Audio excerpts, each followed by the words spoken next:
I just wake up in the morning and I yell a lot, even though it's way too early. It's fun though. Wake up, wake up, wake up!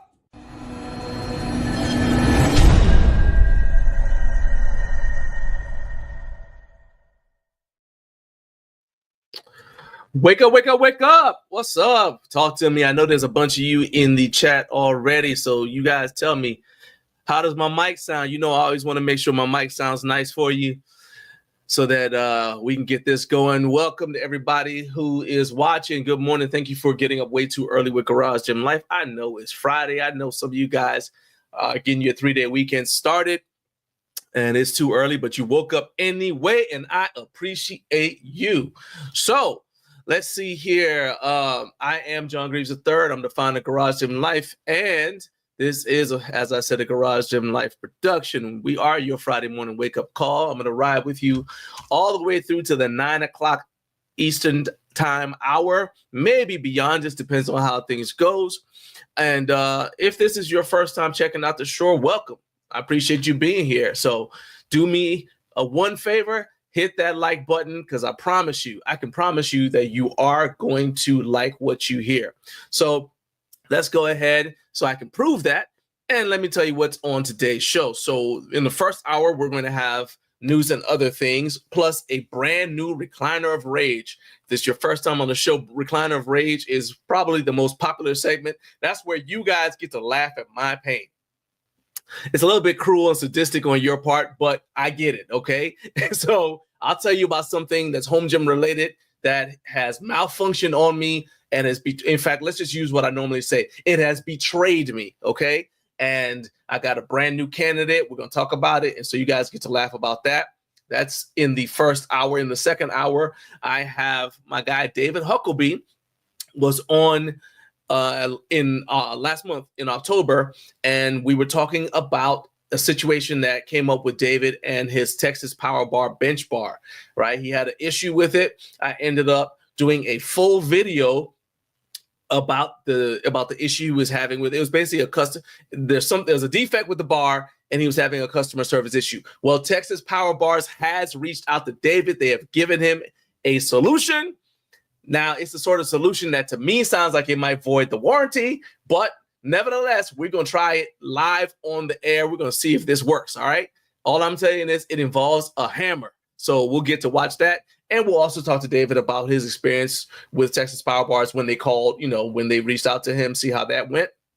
And then in the third hour, that will be 8 a.m. Eastern time, Michael Vaudreille is going to return to the show. He was on the show the first time during HomeGymCon, this past HomeGymCon. He was actually with me live, and he was talking about his invention. Michael has a home gym product that he created, and he's been shopping around trying to find a brand that will basically undertake the next step, which is to refine it and mass produce it. Right now, all he has is the prototype. So we're trying to get, an update from him. I want to know what happened, because after we did the interview, then I did a separate video where he demonstrated the product with me, for me, show me how it worked. And then I didn't really talk to him that much. He's always watching this show, but I want to catch up with him and see how it's going, like what's going on. I'm a big fan of people chasing their dreams, and I like to see it when people's dreams come true. So I want to know how that's been going for him. All right. So now that you know what's coming up, let's go ahead and you guys grab a coffee. As I said, smash the like button and subscribe if you haven't done it. And let's, say what's up to everybody who's in the chat. So let's start at the top as usual. First guy in was Jared Martin. My man, Jared, he said, my favorite morning of the week is here. Jared, I got the mugs to show you. That's going to be coming up a little bit later on, but the mugs have arrived, or one box of mugs has arrived. I've got another one that is still in production, so because I want to give you guys some options. All right. So it's good to have you here. Kurt Locker says, I'm more of a Saturday fan personally. Saturday a lot of times ends up being a work day for me, but it's work that I enjoy. So, I don't know. My goal And you're about to experience this, Kirk, because you're about to retire. But I'm part of retirement. I get a retirement newsletter, and it says every day is Saturdays. Basically, when you retire, every day is Saturday. So it starts just getting you in that mindset. So that's kind of interesting. All right. 619 driver says, good morning. What's up, man? He's on the West Coast, and he's up anyway. It is 2:55 a.m. or it was 2:55 a.m. when he jumped on here. So, dude, I appreciate you. And let me say this again, man. I'm so excited by all of the support I get from all you guys, because it's amazing to me that we have people who wake up at 3 o'clock in the morning just to tune into this show and listen to me ramble and all that for 3 hours. So I appreciate all of you guys. All right. Let's see. Matt, he's in the UK. Wake up, wake up, wake up. He says, USA, it's time to get up. Yeah. So Matt's in the future. He's over there in England. He's in the future, and he's been up for hours. So it's like, I think 11 a.m. for him. We are actually, one of the things we're going to be going through, I forgot to mention this, we're going to be going through a recap of Matt's competition that I did get up and watch. I woke up at 5 o'clock in the morning and I watched Matt compete last Sunday. So I had a good time watching it, and I'm proud of him, but we're going to break it down during today's show. All right. Jay said my mic is on point. That's what I like. Joyce Vaudreille, hey, she's the brains of the operation. Says good morning. She's always here. Kurt's in the gym training on this fine morning. Hey, that's actually one of the reasons why I put the show together the way that it is. So it's designed so that you don't have to watch. You can have it on and be doing something else. And I wanted to peak its high energy because I want you to be able to have it on while you're lifting. For me, this is the kind of thing I would listen to on the treadmill, right? If I'm not watching a movie, I'd be listening to something like this on the treadmill because basically it stops me from getting off the treadmill. I listen to all the podcasts and stuff. I listen to that on the treadmill. Just distract me from the fact that I'm walking to nowhere repeatedly. Matthew Porter, what's up, my man? What's up, Matthew? Glad to have you here, especially as you are an inventor. I would love to get your feedback on when we hear from Michael to hear about his situation. So Jared apparently is working out as well. There we go. Hey, Eric Carpenter, Carp's Gym. He is. Hey, look, everybody. Carp, do me a favor. Is that competition still going on Home Gym Hub? For you to for them voting for the best home gym. Carp is competing for the best home to be voted as having the best home gym. There's like a bracket style competition. If it is, do me a favor and put that link in the chat so everybody can go vote for you. All right, everybody go vote for my guy. Coach Carp from Carp's Gym. Vote for him as having the best home gym. Says Daddy. I'm sure that Kurt is rocking that flywheel. I've been seeing a lot of flywheel stuff, content from Kurt. So Statty Daddy's probably doing the flywheel. All right, let's see here. Jonathan from No Fate 24/7 channel here. He said, my dreams came true this morning. I got to smash that like button. Said I don't subscribe to this. I don't endorse this next activity. He says, I even unsubscribed in order to hit the subscribe button. Well, look, you don't have to unsubscribe first. Just go ahead, do what he said, hit subscribe. We're trying to get to 50,000 subscribers. We're less than 400 away from 40,000. So we are closing in on our goal. I really wanted to make it be by the end of December. We still got time. Keep on sharing the video link. If you're watching, share this link with somebody and hit that subscribe button for me.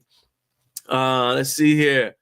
All right. And okay, so there we go. We are good there. And let's go ahead and jump into our first segment. Our first official segment is it's right. Okay. It goes warm up. What's on today's show? Then ramble a little bit, and then news and other things. So we've rambled. Now it's time for news and other things. All right, let's go.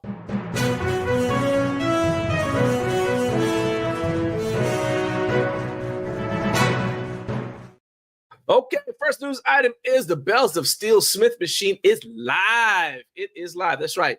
The Smith machine, I know you guys have been clamoring for this thing. Bells of Steel actually has a ton of stuff that they've got going on This is normal for brands around this time. They start to put a lot of stuff out. So let me go ahead and just show you. I was actually just looking at it before the show started.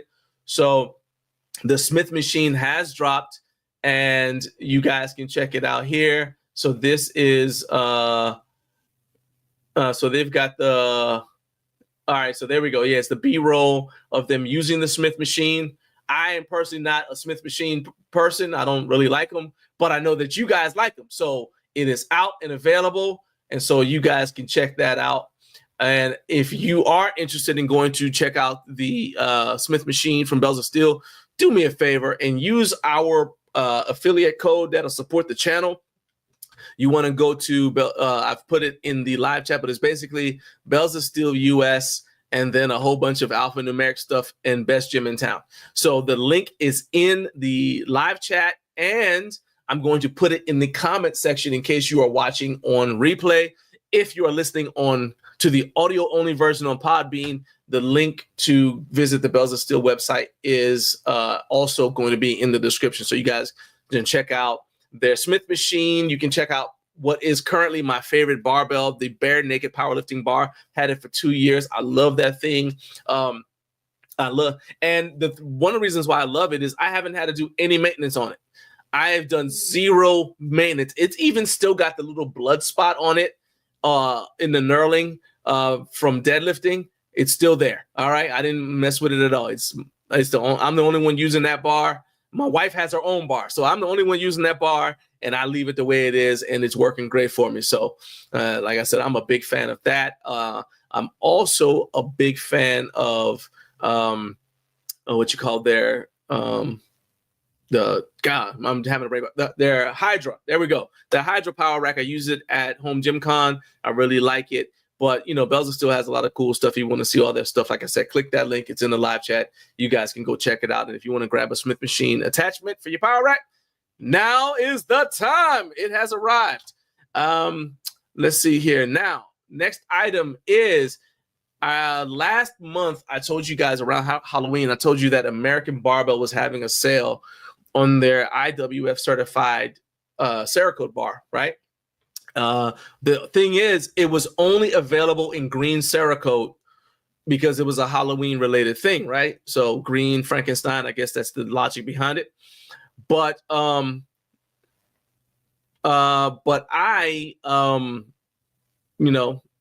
green's nice. I like it on the Hulk, but I'm not into it in my home gym. So if you're like me and you're not a fan of green Cerakote, I got good news for you. Starting November 29th. In fact, let me go ahead and share this screen for you. All right. See if I can. There we go. All right. So let me share the screen so you guys can, not that you don't believe me, but give you something else to look at. Looking at ye old email inbox. So starting November 29th and going through December 4th, you're going to get 25% off site-wide. So the green Cerakote bar was 25% off. So it took it from, let's see here, you guys can see that. So it took it from $395 to $296.25. Well, if you just wait till November 29th, if you can be patient, then you can order it in every color from Elite Blackout to Fire Red. And these are the 20 kilogram bars. And then they've also got, actually, let's just go there. Let's see if we can't just go there. All right, boom. All right, so we can share this tab. So there we go. So see, the sale runs November 29th to December 4th. You're going to want to use code BLACKOUT24 to get the savings. And then let's see here. So let's see some of the stuff that you can get because I want to show. All right, so there's the bar, right? So they got the Cerakote IWF bar. And so it's available if it's 20 kilograms, they've got it in green. They've got an Elite Blackout. They've got it in concrete gray. They got it in navy blue, fire engine red. And then in 15 kilogram, they've got it so 15 kilogram would be their women's bar. It is a 28 millimeter weightlifting bar, so it is thinner, but that's, see what that's considered is just pink. Then they've also got it in Elite Blackout in 15 kilogram and purple. So for ladies, they've got 3 colors, and for men, in 20 kilogram, or anybody who wants to use a 20 kilogram bar. They've got it in multiple colors, from the zombie green, elite blackout, concrete gray, navy blue, fire red. That red really pops, actually.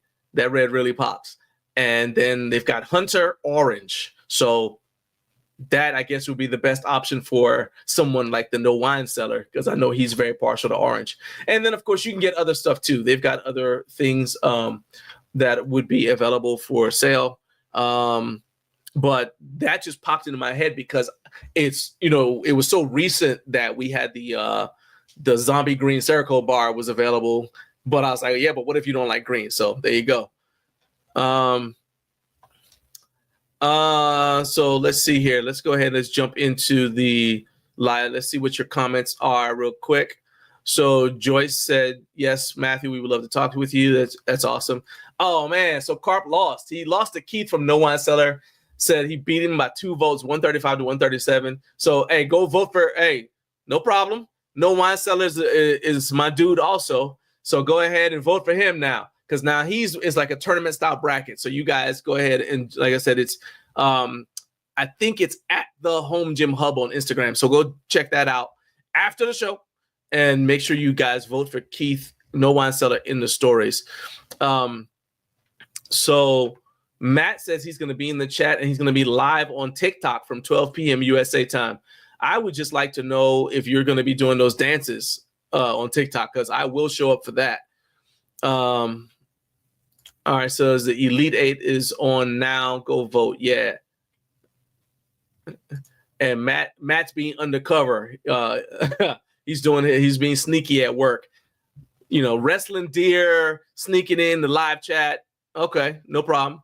Ashley, what's up? 332 says good morning. She's on her way to the airport. Wanted to say hi, John. Hey, what up? What up? What up? 332. Hey, travel safely, Ashley. And Jared says he's had the same that bare naked powerlifting bar. Says I have that same barbell, does everything I needed to do. I'm telling you, that is my favorite bar. And the thing is, I wasn't sure because so it's called bare naked because it doesn't have Cerakote and all those other things on it. I wasn't sure about what the maintenance would be like. I'm in Georgia; it's fairly humid here, but I've got no rust issues. I'm telling you, I've literally done nothing to the bar. I haven't brushed it with oil. I've done none of the things you're supposed to do to take care of a bar, specifically because I want to see how it handles abuse. Okay? Like, will this thing survive me being mean to it? All right? And so basically, I've done absolutely nothing to it. All I do is lift on it and put it up. Okay? The end. So let's see here. Matt says, I've got a new barbell from a company called Wolverson Fitness. Oh, yeah. I know Wolverson Fitness. Yeah, I've seen their stuff for a while. They said if you drop them a message, they're happy to join you live if you're looking for more. Like we used to say when I was in school, you ain't said nothing but a word. Heck yeah, I'd love to get them on, especially because they are an overseas brand, and I want to get more overseas brands over here because we do have people who watch who aren't in the U.S., right? And I don't want to just keep on showing you U.S.-based companies. Plus, I think it's interesting to see what equipment is available overseas because, it's not like they can't ship to the U.S., God knows other countries ship to the U.S. all the time. So if I see something that I think is cool that I could get from the UK or from somewhere else in Europe, thinking like the ATX, stuff like that. And of course, yeah. So I would love to talk to them. Yeah, man, I'll shoot you. Or rather, do they want me to just like email them, or do they want me to send them a DM on Instagram? Either one is fine. I'm happy to reach out to them because yeah, that'd be cool. All right. Carp said bare naked power bar was my first real power bar. The bar is bare steel, but it's underrated and the sleeves are hard chrome. Yeah, man. I'm telling you, the thing is, like my expectations were low. It's a bare steel bar. I'm expecting I'm gonna have to remember the Ripito Bergener bar? I think that's the first bare steel bar that I really remember paying attention to. And they were very, very adamant. You need to put oil on this thing. You need to maintain it because you don't want it to get rusty. Okay, great. And that immediately told me I'm not interested because, like I said, I live in a humid environment. I'm not trying to add more stress to my life. But then when I got the bare naked power bar, I was like, well, let's just see how it goes. And so far, I've been very, very pleased. Let's see. Are you talking about the 28 millimeter bar? So it could be a dude with small hands. Oh, yeah. Now, I will say that the dude the other day told me he prefers a 15 kilogram, 25 millimeter bar. So the 15 kilogram bar from American Barbell is also 28 millimeter. So they're both 28 millimeter. It's just one is lighter than the other. Okay. So the diameter of the bar doesn't change. I'll see if my knees will allow me a 2-step. Oh man, you can do it. I believe in you. Just do the Dougie. You know, there's even a video. You know, you just go watch that video, teach me how to Dougie, then do the Dougie. And yeah, that'd be awesome. What's a good rackable curl bar? I like the Fringe Sport one. I like the Fringe Sport curl bar. I believe that's rackable. And then I believe Bells of Steel has a rackable. Let's find out. Let's go to ye old. There we go. Let's go Bells of Steel. All right, so let's find out. So I'm going to go ahead and I'm going to share my screen real quick because I'm pretty sure they've got a rackable curl bar, but I don't want to be pretty sure. I want to be sure. So let's see. Would it be in specialty bars? Yeah, easy curl bar. All right. So this is a 54-inch one. I believe that's the rackable curl bar. Let's find out. So this is just a dude curling it. Okay, great. And let's look down at the product features. Okay, this one is, all right, so it says it's not rackable. So let's go to, I immediately lost interest. Let's go to this one. That one's even shorter, so there's no way it's rackable. Ha! Maybe I should click on the one that says rackable easy curl bar. No jokes about the Marines there, Kurt. All right, so there you go. So that's the rackable easy curl bar. Got a black E-coat shaft, bright zinc sleeves. There you go, Bells of Steel. That's your answer right there. And then I believe Fringe Sport has one as well. So you can't go wrong with either one. There are some smaller brands that have rackable curl bars. I, to be honest with you, never really looked for rackable curl bars because I like picking stuff up off the floor, mostly because so much of our life involves stuff being convenient.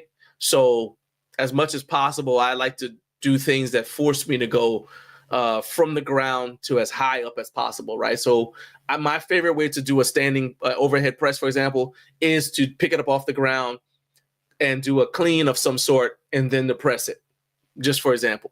Not that I don't do press out of the rack, but my favorite way to do it is from the ground to overhead. Because I just think that works your entire posterior chain. But in terms of what you're asking for specifically, I would go with Bells of Steel and or Fringe Sport. So there you go. That's pretty cool. All right. So, and let's go with, the bare naked power bar, I believe, is imported and it comes overpacked in oil. It's got a lot to do with the rust resistance, Carb says, because when you receive it, it's packed in oil. Yeah, that makes sense. And that does make sense why, as you say, it's darker because, that's funny that you spell color that way. You spelled it the UK way. You trying to make Matt feel at home, but he said it's been soaking up all that oil. Oh, Ashley said Rep makes my favorite curl bar of all time. Said, I'm not sure if it's rackable off the top of my head, but holy smokes, it's a phenomenal curl bar. Well, let's head on over to Rep Fitness and find out if it's rackable. You ain't saying nothing but a word. All right. So let's go ahead and share that screen. Let's find out. We got to find Jay a rackable curl bar. All right. So let's see here. So shop, racks, rigs, bars, and plates.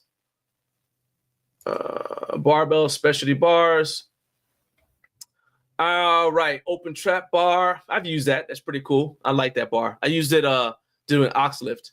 All right. So I don't know if the curl bar you're talking about is that one, but look at this. They got a rackable curl bar. That one is about $10 more than the Bells of Steel one, $199.99. And let's see something here. Loadable sleeve length is 10 inches, and it's got a Cerner arrow. Okay. All right. Well, there you go. So it's got the shaft is hard chrome, basically a stainless steel bar. All right. So there you go, man. You got some options. So you've got Bells of Steel, Fringe Sport, and then you've got Rep Fitness. Those are some good options, all from reputable companies. Any of them will work.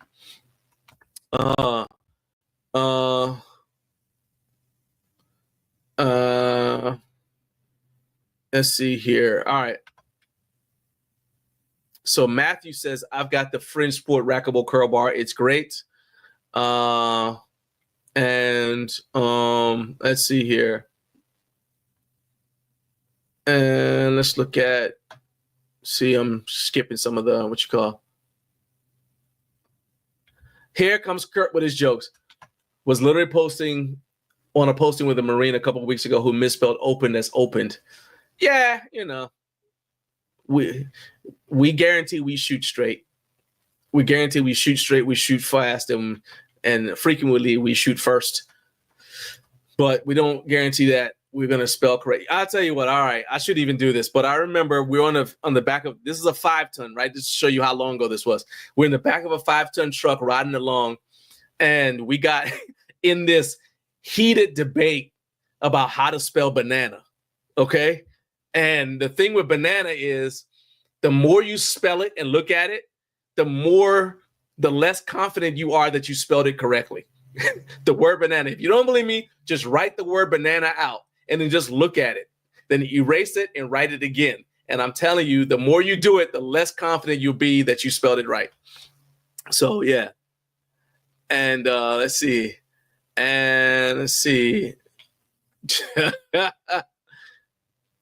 Oh, okay. Here's another one. So Bear Steel Equipment has a rackable curl bar that is solid. Yes. Shout out to Bear Steel Equipment. Sean's actually been on the show, and Sean has a really great curl bar. He's got great products.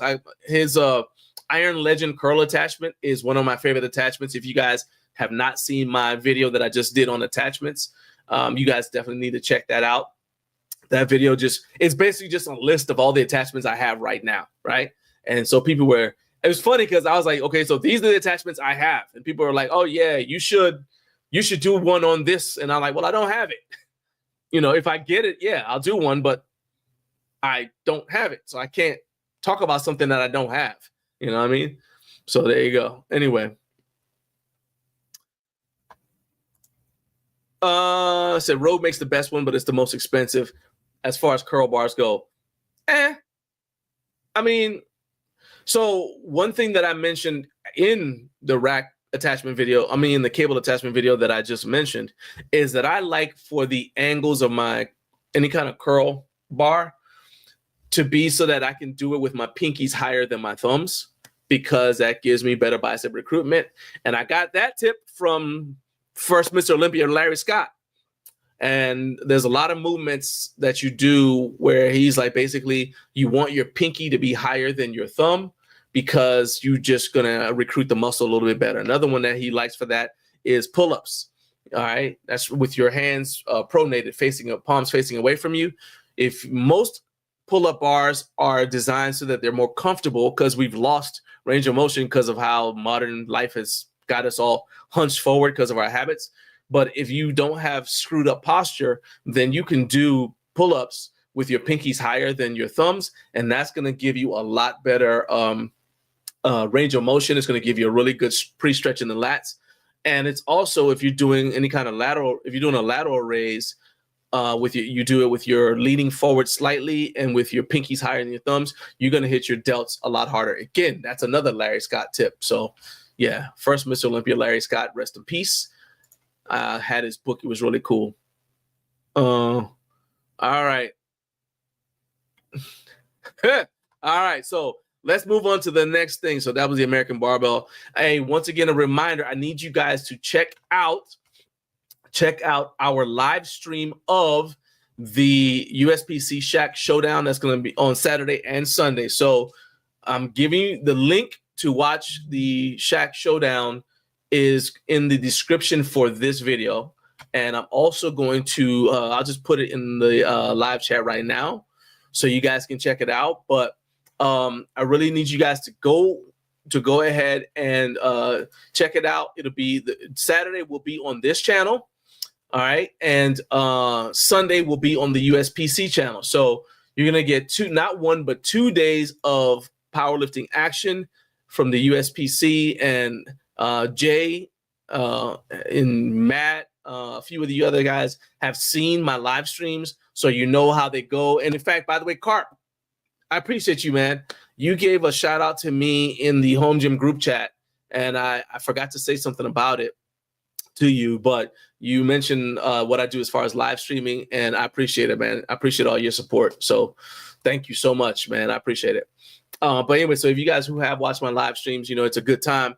So like I said, I just put the link in the live chat. And if you're watching on replay or you're listening to audio, the link will be in the comments if you're watching replay, and in the description, and on Podbean, it's going to be in the description. So you guys can make sure you click on that, check that out. That's going to be kicking off Saturday morning at 9 a.m. and Sunday morning at 9 a.m. Right here on YouTube. Okay. And let's scroll along. Now, another news item. We got to cruise along here. Next news item is we've got, let's see what this thing is here. I do not know how to say the name of this company. Okay? Let's say that. I'm going to give it the old college try, but I do not know how to say the name of this company. Let's call it Ike, which is not, if that is how you say it, that's not a good sign for something that's a fitness related product. But maybe it's Ike, maybe it's Aike. I don't know, but I know it's spelled Aeke. So I would say you need to. That's rule number 1. You're starting a company, name it something that people can say. Okay, let's just say that. But regardless, they say they're reimagining the home fitness experience, right? So I was familiar with this product. Full disclosure, I have had contact with this brand in the past. We've been, you know, just some behind the scenes stuff, but I am not currently involved with them. Okay, so I don't get anything out of telling you guys about this right now. Okay, this is not sponsored, me telling you. I just saw that it popped up in my news feed on PR Newswire, so I'm like, hey, let's go ahead and tell you guys about it. I'll tell you guys right now what I like about the concept. So the basic deal is it's going to debut on Kickstarter this December 3rd. So the Kickstarter is coming up. All right. And what it is an all-in-one AI powered home gym. So right away, I'm going to tell you that if you are watching this show, you are probably not the target market for this product. Okay. So why am I telling you about it? Because you probably know somebody who is in the target market for this product. So what I like about it is it takes up 0.3 square meters. Okay. It is a very compact unit, and when you're using it, and you can fold it up. So you fold it up, put it in a corner, whatever. And as you guys can see from the screen, first of all, I think it's funny that it looks like a giant cell phone, but looks like a giant flip phone. What was that thing? Is it the Samsung Kick or something? It wasn't the Razor, but it's something. Anyway, it looked like a giant one of the flip phones, redesigned flip phones. But it's not going to look out of place in your living room. So we all have family members who might want to get started working out, but they're not about to. They either don't have the space, time, or inclination to set up a home gym. So for me, this is tailor-made for them. The drawback to it is that the tech. You've got to be comfortable with tech. And as I said, this is still a Kickstarter. So who knows if it's actually going to actually make it, you know, to the product shelves. But I do know that they're going to have some working prototypes. So I have high hopes that it will become available. If it does become available, this might be something that will be a viable competitors to something like the Mirror. because I mean, if I get it, let's say your parents want to get into working out. It's not like you can't order it for them and then set it up for them. You can just set it up for them or get the kids to set it up for them. And then just once you show them how to use it, it's going to guide them through the workout process. And that sarcopenia or muscle loss is one of the leading issues that older adults face. So this would be something that would be great for them. It's going to give them feedback as they're working out on their form, their speed, balance, rep count, all that. It's got and another thing is, you don't need to have a subscription to use it. So that's another reason why I like it. I hate it when you got to subscribe to stuff. Yes, if you don't have a subscription, you're going to be sacrificing potential upgrades, because when you ever have a subscription, they're going to use that money to upgrade, to put it into upgrades. So you're probably sacrificing a little bit of that. But, I'd rather not lock my parents into an ongoing subscription. You know what I mean? I'm just not doing that. But anyway, so that was... that to me seemed like it was a really good, a really nice product. All right. Now, I will say once again, we are not the target audience. Okay. We're not the target audience. This is for people who might have this is going to sound crazy because I know that some of us, we do the Peloton thing. So I'm not saying that, but someone who have a Peloton would probably be more comfortable having this, right? We might have a Peloton and a home gym, but I'll say that the bulk of the Peloton owners are not people who are in our space, right?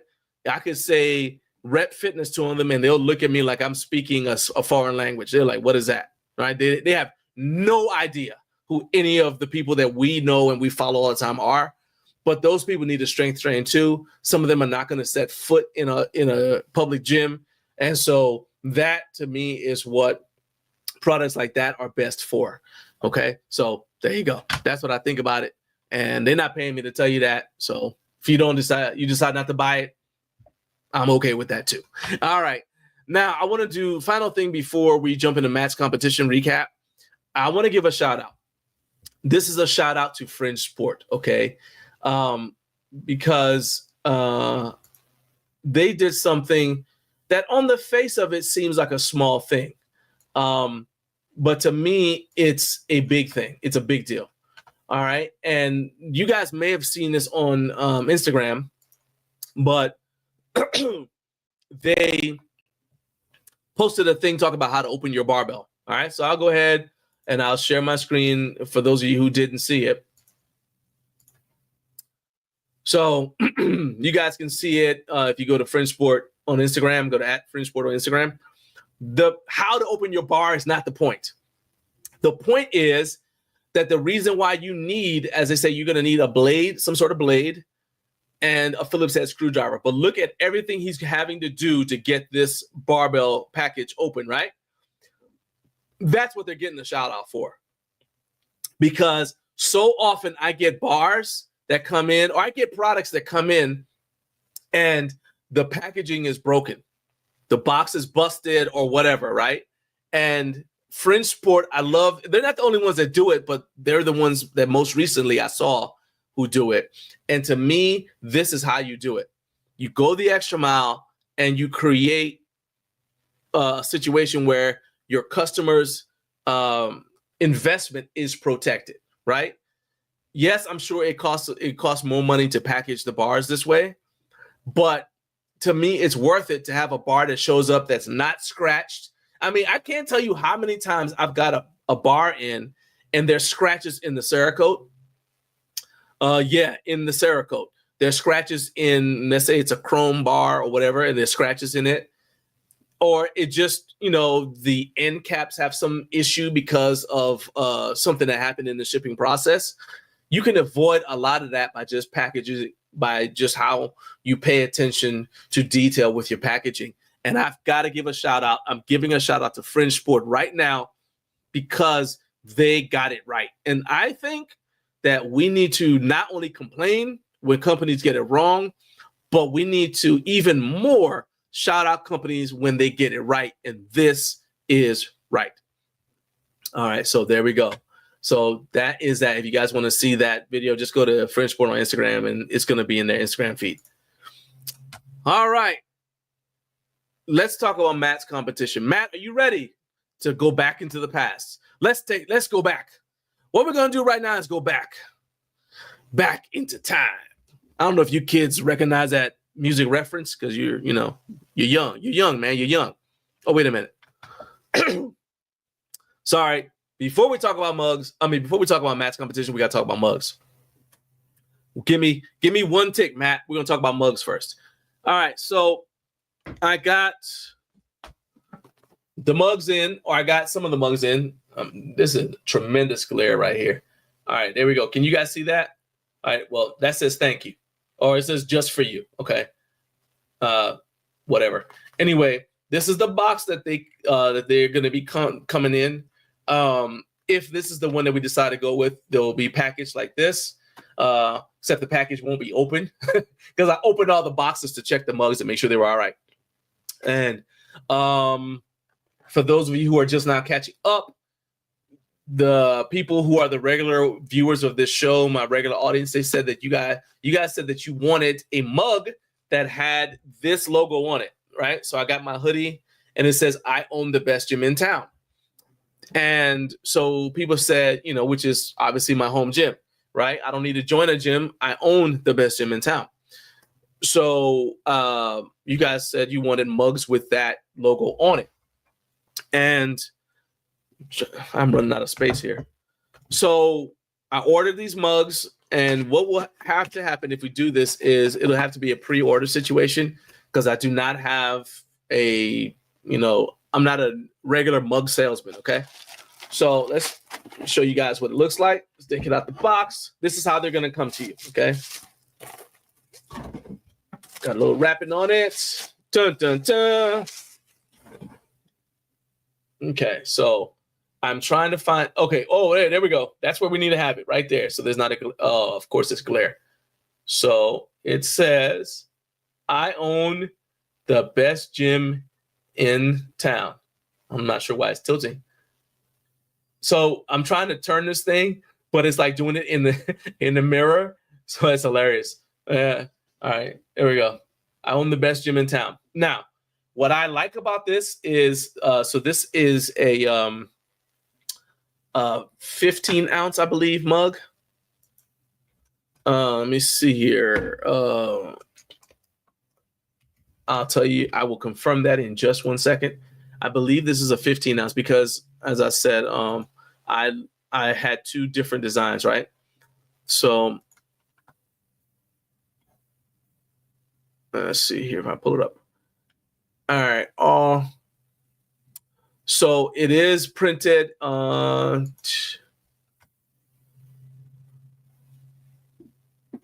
It's not telling me what I want to know. Hold on. All right. So the custom mugs, they come in a package of 5, and that's not what I want to know. Custom mugs. All right, let's just try this.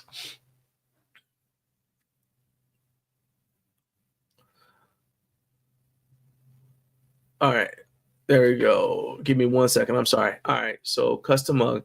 All right, so the mug is a 15-inch mug, I believe. Yeah. And for comparison, I've got my mug that I got when I made Staff Sergeant in the Marine Corps. So you guys can see the size difference. Tilt it a little bit again. So you guys see the size difference. So the other option that I'm looking at is going to be the same size as this one. You see the size of the handle. Let me show you in my hand. See the size of the handle in my hand compared to this is the Marine Corps mug. So this hand has a slightly thicker handle. This hand, the handle is a little bit thinner. And the reason why I'm showing you guys this is because I want to I want you guys to have options. Okay, I want you guys to pick the option that you like the best. So there we go. All right, so yeah, so like I said, if you guys are happy with that, we can do it. Like I said, my minimum order is 5. So if we want to do,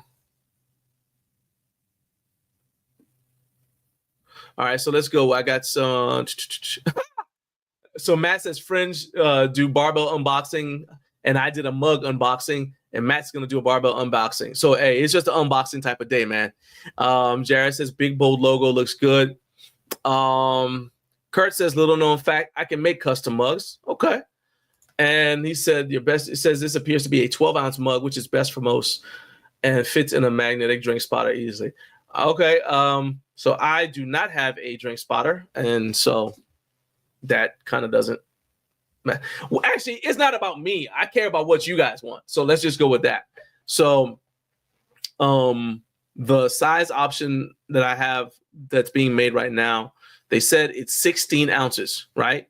And so basically it's going to be bigger than this one, but the design will be the exact same.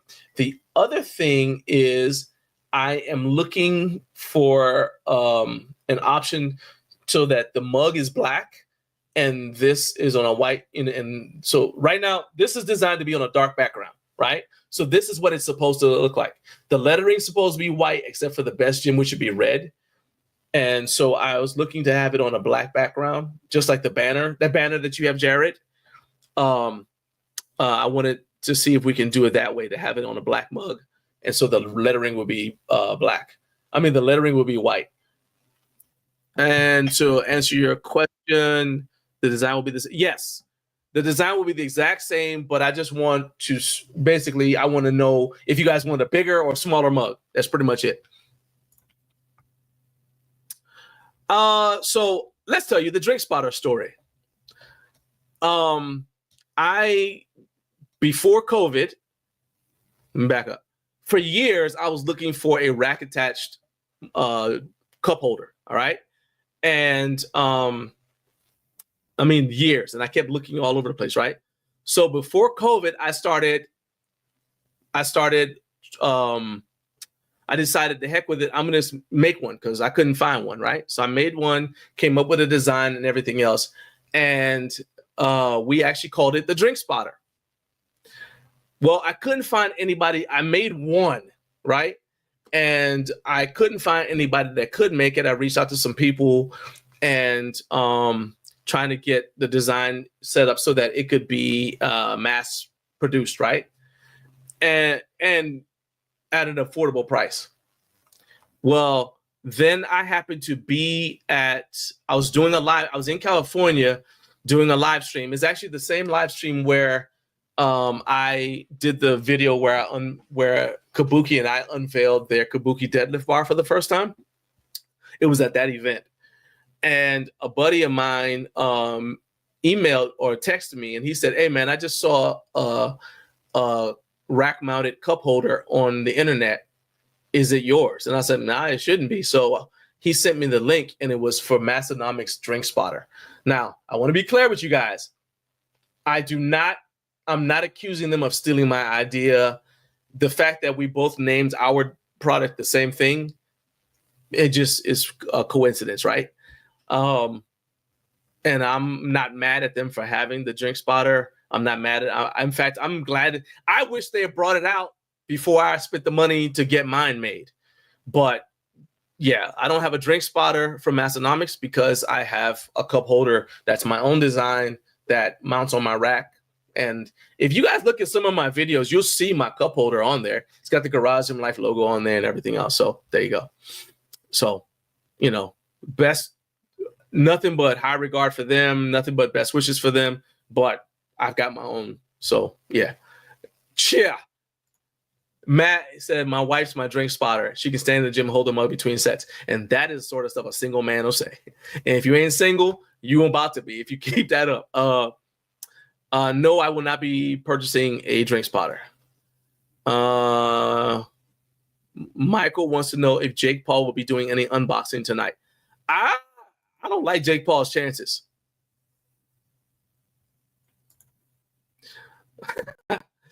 Way off topic.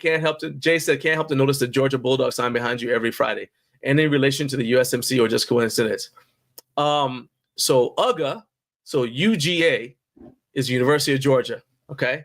And that G on over my left shoulder is the logo for the University of Georgia, and the Bulldogs is their mascot. So University of Georgia is my favorite college football team. For one thing, I live in Georgia, but also if you notice, their colors are the same colors as the Garage Gym Life colors, and you can see that if I do that. See that? Same colors, right? And so that's partly why Garage Gym Life colors are that color, because Georgia Bulldogs.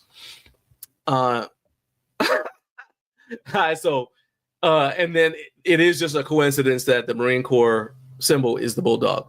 Obviously, the Marine Corps came first, but yeah, it doesn't hurt, you know. I'm not a fan of everything that's got a bulldog, like the Q Dogs, the Mega Sci-Fi. Their thing is a bulldog. I ain't into that, you know, because that's a different. I'm a member of a different fraternity. I'm a member of Kappa Alpha Psi Fraternity Incorporated, you know. So, but yeah. Anyway, Matt says, "I'll say they stole your idea, like other big manufacturers we know. I blame Fernando for being a corporal spy." Nah. There's no way they stole the idea. It wouldn't have been physically possible, because I mean, unless one of I only showed it to a few people, and so my design to a few people, and their drink spotter design looks nothing like mine. So I'm like, if they stole the design, they stole it. They did a bad job of stealing it, because our designs look completely different. And Joyce gives me a hoorah. Oh, that's right. That's right. You know, we just had a birthday. All right. So now we've done that. Let's recap Matt's competition, and then we can do Recliner of Rage. All right. So Matt, as you guys know, I was telling you guys that Matt had he's trying to break a deadlift world record. And so I got up and I watched the live stream.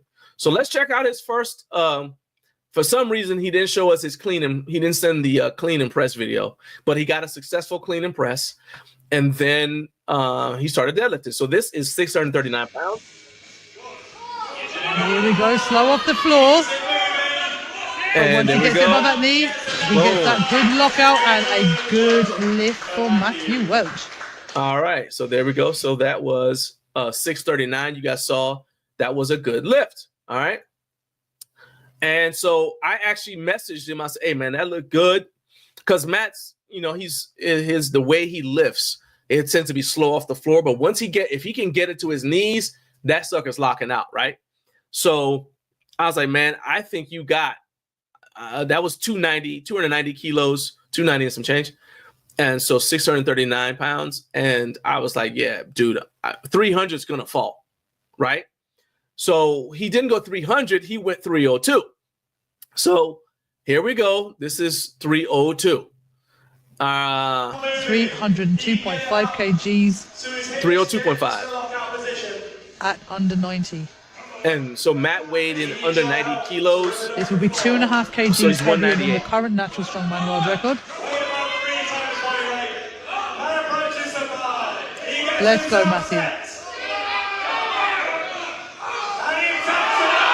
If he can get it up to that, no. All right, and so what ended up happening there is, so under their rules, you've got a minute to try again. If you didn't, so if you try, you miss your attempt, it's not like powerlifting. You can go ahead and try again until time runs out, right? And they weren't using what's called Wessel's rule, where if you miss, then you're out. So he still had, so he missed that, but he had another chance to come back and try again, right? So let's go ahead. So he says, "Thank you for watching." Hey, man, look, it's the absolute least I could do, man. Matt, you guys, for any of you guys have been like big supporters of me. Look what you're doing on a Friday morning. You're here listening to my show, supporting me. It's the absolute least I can do. All right. And so it was my pleasure. I was honored to wake up and watch it and all that. So Carp said big pull. And then Matt said that was 292.5. And he said, I felt he had the 302.5, which would have been a 2.5 kilogram increase on the world record, which was 666 pounds. Body weight is 85. Body weight was 85.5 kilograms. So 90 kilograms is 198 pounds.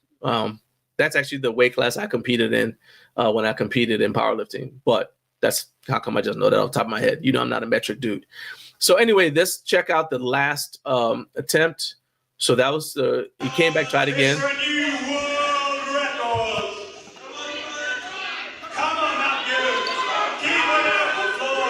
Let's go. Come on, Matthew. No, not today, unfortunately. Well done, Matthew. All right, so I will say, shout out to the live stream. They actually did a really good job of doing interviews. I enjoyed it. It was very kept me like engaged. And what I really liked though is Matt came back and he did another attempt. Not another attempt. He came back because he still had Atlas stones after that. So this is him with a 308-pound stone. That's 140 kgs. Maybe we should watch the whole thing. 140 stone is getting queued up now from Matthew. If I remember rightly, Matthew is in the under 90s. So the under 90 stone record is currently 180 kgs. So that's about 40 kilograms under the record. Now as a warm-up stone there for Matthew. Matt, when you are ready, you may begin. You sure on that pickup? I believe this is the last attempt of the day. Up to the lap, pulling it in. Big triple extension now, up and over, and that is a good lift for Matt. That's 140 kgs. All right, so there we go, man. So all in all, man, if any of you guys are competing and I know about it, I'm happy to watch the live stream, support you guys, you know.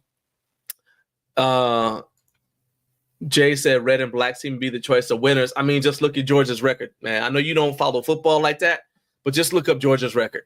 I mean, you know, we actually aren't doing well this year, but we were back-to-back champions, and then we missed the playoffs by one game. And, you know, so I'm just saying, you know what I mean? Matt said those were the worst stones you've ever touched. They were covered in debris and they were sticking to the floor. They cut your arms and legs. You need to get some of those sleeves from BTB Sleeves, man. Come on now. You know, come on now. Show yourself some love. Wait, what are you doing? What's going on over there? All right, so here's what we're going to have to do. We're going to rearrange some stuff. Normally, we would do Recliner of Rage right now, but we've only got 3 minutes to the top of the hour, and I'm bringing my guy David on at 7:05. So that's not enough time for me to complain, okay? I don't want to have my complaining restrained in any way. So we're going to talk. We're going to do we're going to go ahead. We're going to do this thing with the Texas bench bar, and we'll talk to David. And then in between that interview and when I bring Michael on, I'll do Recliner Race. So you guys just hang on with me. I know normally you guys, the normal goal is to do this first so we get it all out of the way, but hang on with me. Just hang in there. I promise you will hear me complain today. I promise you have my word on that, okay? I will not be happy, and I'll maintain my level of dissatisfaction until we get to Recliner Rage. So just hang in there with me. All right, so neural. Okay, Jay, I admire your determination for somebody to create a knurled Atlas stone. And I don't want to stand in between anybody and their dreams. I'm not going to participate in that, but I support you in your determination to follow that dream. I encourage you to reach out. I told you, reach out to Mike Bartow's Power Center and just say, I want a knurled Atlas stone. And remember to keep my name out of it, but go ahead and go for it. Hey, go for it. All right. And let me know how it goes. But again, keep my name out of it. All right. Matt says the plan next year is my first lift will be the world record. Next lift will just be making it bigger. Dude, I mean, I will say this. Well, you already know what I told you when I DM'd you, right? As far as like what I thought would help you. Granted, I don't compete in strongman, but my advice works for any kind of deadlifting. Okay. And I think that would actually be awesome for you. So that's my advice to you. But then also, I would recommend if it's going to be your opener, make sure you've lifted it in training. If it's going to be your opener, so if the world record is going to be your opener, make sure you've done that in training. Because game day, in my humble opinion, is not the day to experiment with your opener. Don't do that, okay? And I would recommend, and I'll tell you, here's another one that most people don't do. Most people will, you train each lift on a separate day, right? And so when you do your opening, you're like, oh, I did it. It's fine. But typically it's going to be the first lift of the day, right? What I would recommend is, because of the situation you have with strongman, I'd recommend making it your second lift of the day, maybe your third, and then doing it. So you're in a slightly fatigued state, because that's just going to give you more confidence when you get to the competition, especially because you're probably going to have to travel like you did for this competition. So he said he was wearing sleeves and it's still cut through the sleeves. That ain't good. Carp said, not a huge fan of the dog logo. The 3-headed dog from Cerebus. You know what, man? I mean, Cerebus is all right, but I personally am a bigger fan of Freedom Strength in terms of sandbags anyway. And let's see here. Larger mug sizes, my vote. Can you put a poll in the live chat? I do not have the ability to do that, unfortunately, with this software. What I can do is put a community poll up, but everybody would be able to see it. Because all of you guys are not channel members, so I'd have to make it just a public poll. Well, I mean, heck, this video is a public video, so I'll make a poll in the community post, and you guys can vote on it. But yeah, there you go. This is flat out lies. I did not sponsor you in your Neural Atlas Stone project. Matt says, I got 12 months. I'll be repping it in training by then. Oh, yeah, of course, man. All right, so let's go ahead and let's give a shout out to the Central Time Zone. You guys have already been here, a lot of you in the Central Time Zone. Shout out to you guys for being here. In fact, I've got a representative from the Central Time Zone coming on next, and we are going to explore his experience with Texas Power Bars. So you guys want to make sure that you stay tuned for that. I mean, literally within the next couple of minutes. So first thing I need you to do, if you've been watching already, you already know what kind of show this is. Help me out. Hit the like button, hit subscribe. There are 244 of you watching right now. I need every one of you to hit the like button, and I need every one of you to subscribe. It costs you nothing. It is absolutely free. Hit subscribe. Help me reach 50,000 subscribers. Or at the very least, we're literally less than 400 away from 40,000. Help me out. You're watching the video.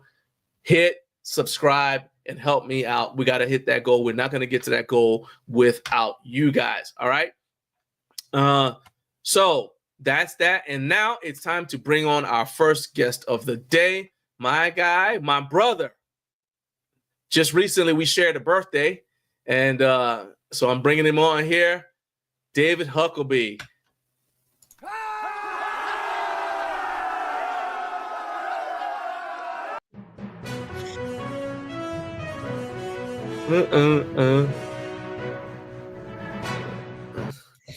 David. Hey man, what's up?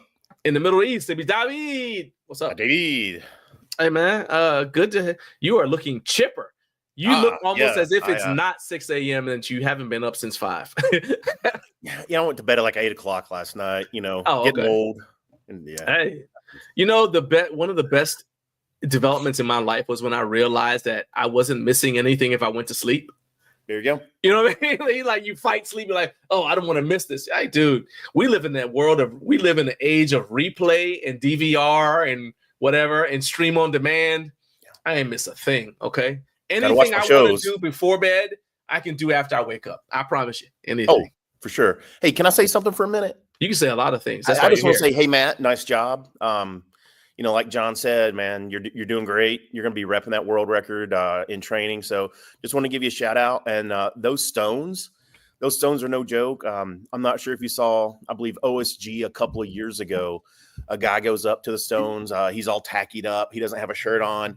he's, all hairy, his chest. He goes and he, does the stones, and you just see it come up like a layer of carpet. So everybody after that guy had to follow his hairy stones. So when I was thinking about you and your stones of death there, I was thinking about the hairy stones at OSG as well. Oh, wow. Hairy stones. That sounds like an awesome, what you call character, from like some sort of that sounds like an awesome cartoon character, Hairy Stones. However, Matt said that beard be majestic. So you need shades and a guitar. All right. Based upon where you live, we got to say it like that. We can't say guitar. It's not a guitar. It's a guitar. All right. And thank you. Hold on. Wait, hold on. He says, I saw he just waxed himself, and I was thinking out. Oh, he saw it. Okay. I was like, whoa, what's going on here with that? I thought we took a left turn in the comments, but never mind. I got it. Okay. I thought I was watching myself for a minute. I didn't know. Whoa. So he said, thanks, bro. That means a lot. I saw it. He waxed himself, and I was thinking, ouch. Okay. I'm good now. Yeah. I feel a lot better now that I understand that comment. Okay. So let's recap a little bit. I see, and actually I'm going to give you the solo screen for a second so people can see that. It says Texas Power Bar supporter. So I had people who were attacking me in the comments on the video when I posted it. And I was like, it's amazing to me that I've had more people reaching out to me and commenting on this video in the last week than we had Texas Power Bar interacting with their customer over the past year. Okay. And I was like, y'all don't need to be talking to me about the fact that I'm calling them out for not doing what they say they will do. You need to be sending them the message, say, hey, in fact, I even said in the video, say, if you know somebody at Texas Power Bar, send them this video and tell them they don't have to call me at all. Tell them to call David and just fix it. The dude doesn't even want a replacement bar. Just fix it. And I want to say that before, because I got some specific questions to ask you, but the last thing I want to say is I got a lot of suggestions about what you should have done. Like, we couldn't figure out how to fix it. The point is, you don't want to do something that's going to ruin your warranty, especially when you're already having an issue with the customer service, right? So, yeah, we could have, we talked to, shout out to Joe Gray. He sent a video the morning I was actually at your place. I called Joe, and he sent a video showing how, you could fix it and all that. But again, we don't want to damage the warranty. So that's why you didn't do all these nifty MacGyver things, right, that you could have done. I was like, let's wait until we talk to Texas Power Bar. However, that being said, when Texas Power Bar reached out to you, how did that go? Well, I had to go back and email them again. And, I have to say they were very responsive. They called me first thing in the morning, like before I was even out of bed. So it was like 6:30 or something in the morning, and left me a voicemail. It was a gentleman named Brian. Cool. Very nice. I returned Brian's phone call, and we spoke about how to fix it. Okay. So first of all, so Jared says the stream is occasionally cutting out briefly. I think that's a YouTube thing because I was watching a live stream last night. No, I wasn't. Night before last, and they were having a similar issue. So if you're watching, actually they were even having, I hate saying it, but they were having sound issues too. So everything looks clear on our end. And so I apologize to you guys if you are having issues. That's a YouTube thing I have zero control over. My powers have not grown to that level yet. I can't control it. But I appreciate you guys sticking with us. Oh, and also I'm glad that somebody mentioned that about if you do have an ad that pops up, YouTube will return you to the spot where where it left off. So you're not going to miss anything. So don't feel like you're missing anything if you watch the ad. Yes, watch the ad. Okay. Yes, watch the ad. All right. You don't have to buy anything. Just watch the ad. All right. Anyway, so Brian called you before 6 a.m. your time. So that's basically 7 a.m. Well, hold up. Texas Power Bars, I would assume they're in Texas, so they'd be in Central Time theoretically as well. So they got up early and called you. It was early, yeah. Hey, that is above and beyond. So what I said earlier in the show, when a brand gets it right, we need to shout them out. So shout out to Texas Power Bar for getting up early and responding to your email immediately. All right. That's all I wanted them to do. So you said you called him and he explained what to do. Now, what was his advice? Well, first of all, I just want to say that when I called them back, the guy was extremely nice. He explained to me that he thought it was already taken care of and that he had looked at it a couple of months ago and he didn't see any responses. So he thought we were taken care of. So Brian's advice was, well, what he told me is all these bars are hand assembled. And sometimes when humans get involved in things, they do make mistakes. And of course, we all make mistakes. Of course. So one of the pins, when they were trying to insert it toward the end of the bar, it just didn't. Can you show us the bar? I can. It's right here behind me. I've got to wait on it so you can see it won't go on. This is a kilo plate right here. Yeah. I mean, I was just saying, like, can you just pick up that end of the bar and just put it closer to the camera? Well, why don't I pick up the camera and take it closer to the bar? Because I didn't know what kind of power cord you got going on over there. Oh, there we go. All right. So yeah, everybody can see. Well, yeah, rotate a little bit. No, I can't see it now. You're below the jump. There we go. Yeah. So that's not a burr. That's the problem. That's the screw right there. Yeah. Yep. Okay. So go ahead. Continue. All right. So he gave me really good instructions on what to do. And pretty much what he said was get a hammer. Okay. And whack it. All right. Just hit it. So he didn't say, so the video that, hang on a second here. So the video that Joe sent us was about how to take the screw out and screw it back in. Yes. Okay. Brian said later for all that, just hit it with a hammer. Yes. Did Brian mention the words voiding and warranty to you? He said it wouldn't. Okay. That's all I care about. All right. Well, And just be honest, man. I'm a happy. huge Texas Power Bar supporter. I always have been.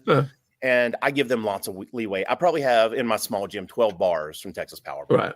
Right. I like the way they work. I like the way they feel. And I don't really have any complaints beyond this issue here that I've had. And the reason for all you naysayers out there why I haven't gotten it fixed over the past year. Hold on a second. In my gym, this is what you need right here. Boom. Go. In my gym, we primarily lift with pound plates. I have a very nice set of Alico competition plates that we're going to use for competitions, right? So when my athletes train, we don't train with the kilos plates. Now, the pound plates go on just fine. We don't have any issues. So as we get closer to competitions and things, I get a little, nervous. Am I going to use the kilo plates? Am I not? So that's kind of how this came up again this year because we just had our big strongman show here in Melbourne, Arkansas. So the reason that I didn't really push it is because we didn't need it. It wasn't mission critical. If it was mission critical, then it would have been a completely different item. But, we're good with it now. I can even try to do the fix here live on the stream if you'd like. Heck yeah, we're going to do it live. That's why you're here. Hey, what other show can you come on, watch live first thing in the morning, watch a former Marine bang something with a hammer? Prior service. Not former. Well, you're not an ex. Oh, definitely not an ex-Marine. Prior service. Okay. Yeah. Look at that. There you go. So this is my weapon of choice today. My favorite comment right now is, what's the worst that can happen? Let's find out. All right. Let me give you the big screen, David. I really do hope that this works out, man. I'm pretty sure it will. It's probably going to be anticlimactic. All right. Let's go. I'm going to keep my thumb out of the way. Good. Okay. Oh, blemish. No. Blemish. All Stop. right, John. Hammer time. Whoa! He shoots and he scores. Look at that. He shoots and he scores. And the crowd goes wild. You don't believe me? Yeah, the crowd goes wild. You don't believe me? There we go.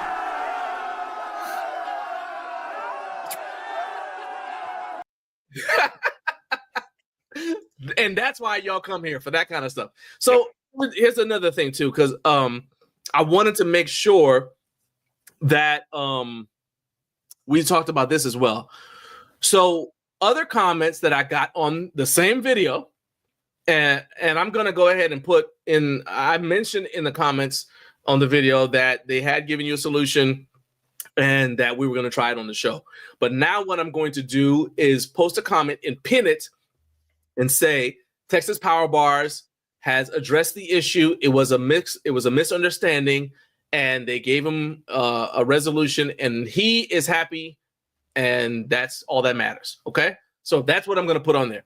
But I want to address a few other comments that were on the video, because there's some people who don't see the big deal, right? There are some people who say for Texas is like, well, like I've never used Texas Power Bars because they don't see the deal in terms of their quality. They don't see their quality compared to other bars.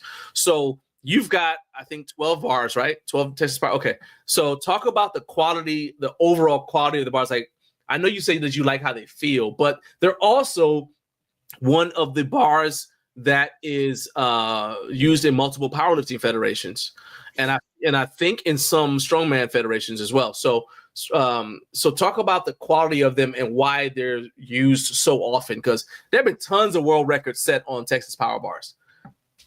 All right, so the best analogy I can give, and I will tell you that I've been in powerlifting and strongman, since I was 39, and I'm 51 now, so 12 years. So I haven't been doing this long, but I've competed a lot. I've in a lot of different competitions, powerlifting federations, strongman. And when it all comes back to me, my favorite bars are the power bars. Now, I'm not ripping on any other bars, but the best analogy I can give is my friend Johnny Lane, who runs the USPC. He's like, anytime you go to a Chick-fil-A, it's always the same.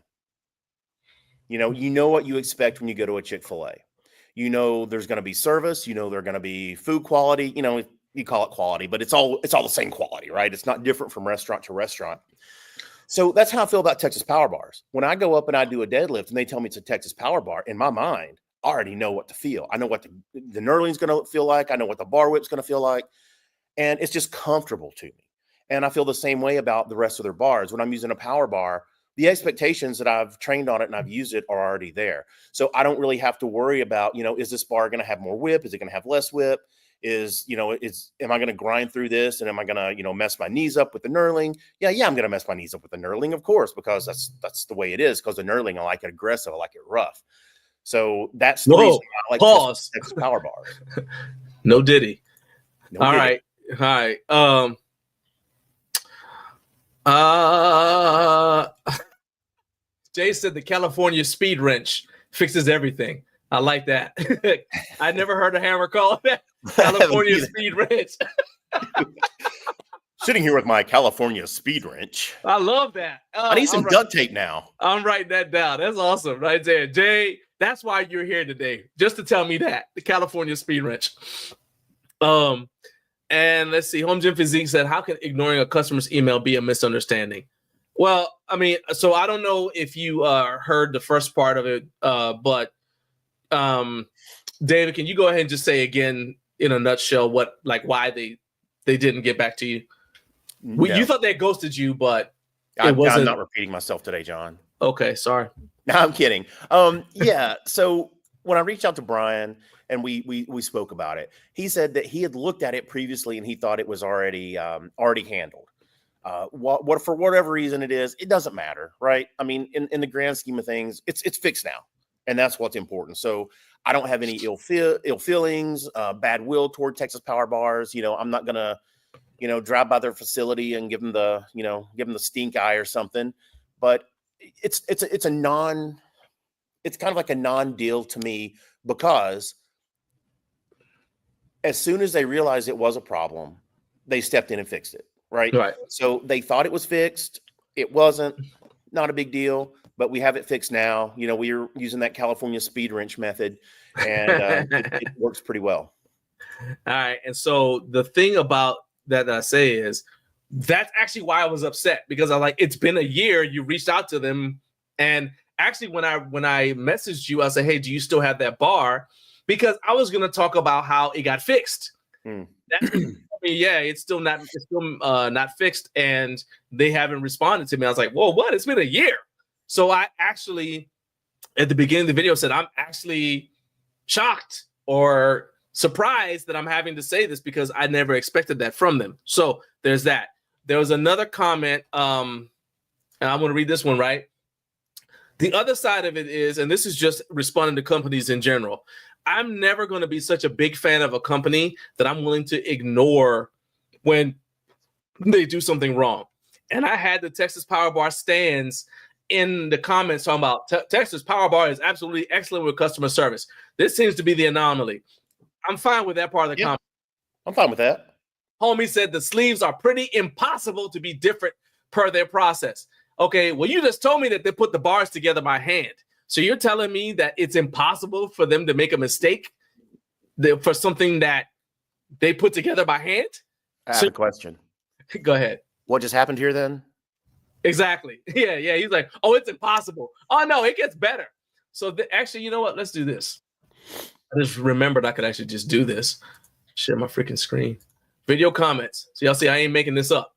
All right. So then he said, bro, just hit the roll pin in. Shaking my head. Hope y'all got in touch appropriately and not social media bashing.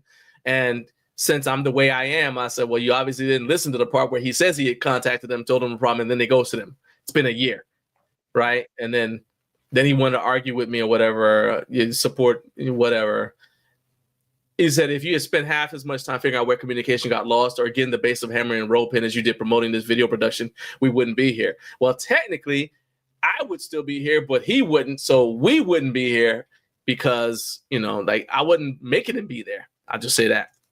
That kind of hurts my feelings. But what I said is, the thing is, I as I said in the beginning, you purchase from them, and this kind of echoes kind of what Home Gym Physique said.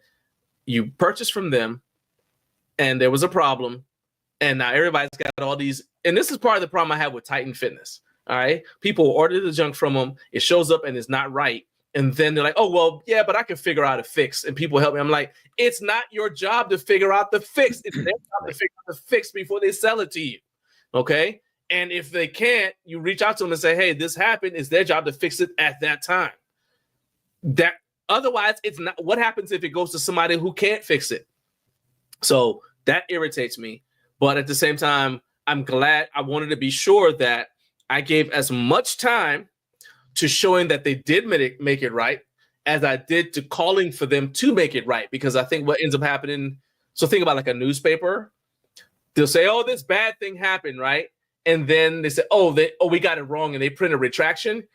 But the bad thing they said, the accusation was on the front page, and the retraction is like in the back where nobody sees it. And I'm not trying to be like that. Instead, I'm saying right here, Texas Power Bars fixed it. They reached out. Once they realized what happened, they reached out. They've corrected the issue. And as to why we didn't just reach, like email them again, you did. But the point is, the last time you messaged them, they stopped talking to you. So I'm like, well, what's he supposed to do? You know what I mean? Well, and to be fair, I'm a busy guy. I don't just sit here all day in the gym at 6 o'clock in the morning, my time, and talk to people on on YouTube and, over podcasts. I've got a busy life. And, if like I said, if it's not mission critical, then it's not going to be like super important to me to get fixed. But we're not bashing Texas Power Bar in any way. If anything, I'm holding them up and saying, look what they've done. He's got 12 of their bars. They've admitted that there was an issue, and I'm not upset. I'm not mad. I mean, the one thing is I was out there, bashing them and saying that, they have a horrible product and their customer service is terrible. I'm just saying this one got lost. Yep. And now it's fixed, and hate it or love it, it is what it is. And I got to use my hammer on a live stream, so I'm happy. I think another thing about it too is, like, part of the reason why I have a platform is so I can help people, right? And it's like, if you say something to somebody and they don't hear you, then sometimes you got to yell louder, right? So all I did was help you yell louder. But I'm going to say just as loudly, it's fixed now. Yes. It's fixed now. And part of the reason why it's important to me is because you've got 12 bars. What about the person that's got 1 bar? Yeah. And they weren't able to use their bar, until they got a fix? What if the same thing happened to them? So I think it worked out. And I will also say to all the people who say, oh, well, there wasn't a problem. They admitted there was a problem. They admitted they messed up. Right? So they recognize it. Nobody, like, I'm not expecting perfection. I just want you to do what you say you're going to do. And so as far as I'm concerned, it's good. There are people who are saying that you could use a free t-shirt or something from Texas Power Bar. Hey, that's between you and Texas Power Bar. No. I think you should get, what's the thing? The rubber bands for your beard. Oh yeah, I could totally do that. Like, yeah. So if they sent you 2 of those, I'm sure you'd be happy. I'm happy anyway, John. That's true. I'm happy just to be here. I don't hold them to a different standard than I hold anyone else. And you brought up Titan, right? Every time I've had an issue with Titan, they've made it right. No. And I know a lot of people, they haven't. But with me, they have. They've even sent me extra stuff before by accident. And we always sent it back. Right. And let them know that they have some issues and errors that they're working through with their shipping. But, all in all, they're a great company. Like you were talking about Cerberus earlier, and you like the Freedom. I like Freedom Strength. Yeah, their sandbags are, to me, superior to any others. So I'm not familiar with those, so I will definitely educate myself on them. Oh, actually, so let me tell you like this. So there have been competitions where the Freedom Strength throw bags were being used, and because of the color, people thought they were Cerberus, and they were calling them Cerberus. So yeah, JB does outstanding work, man. He's got it's the highest level of Cordura in his bags, the sandbags and the throw bags. I've got some of his sandbags downstairs, and I can't recommend them enough. So you remember Muscle Pirate? Yeah. Okay. Musky Pirate. Yeah, they're the opposite of that. Okay. So I have a Muscle Pirate t-shirt. Okay. And it looks like it says Musky Pirate instead of Muscle Pirate. I'm not surprised at all. So and that's all the advertising I'm going to do for Actually, I don't know if they're still in business or not. They're not. Okay, I'm about to say that's all the advertising that Muscle Pirate gets from me. But I'm just saying. Agreed. So, yeah. Man. I just gave away a 300-pound sandbag that I had from them. Oh, man. I'll send you a link for the Muscle Pirate. Yeah, I gave it away. Who did you hate that much?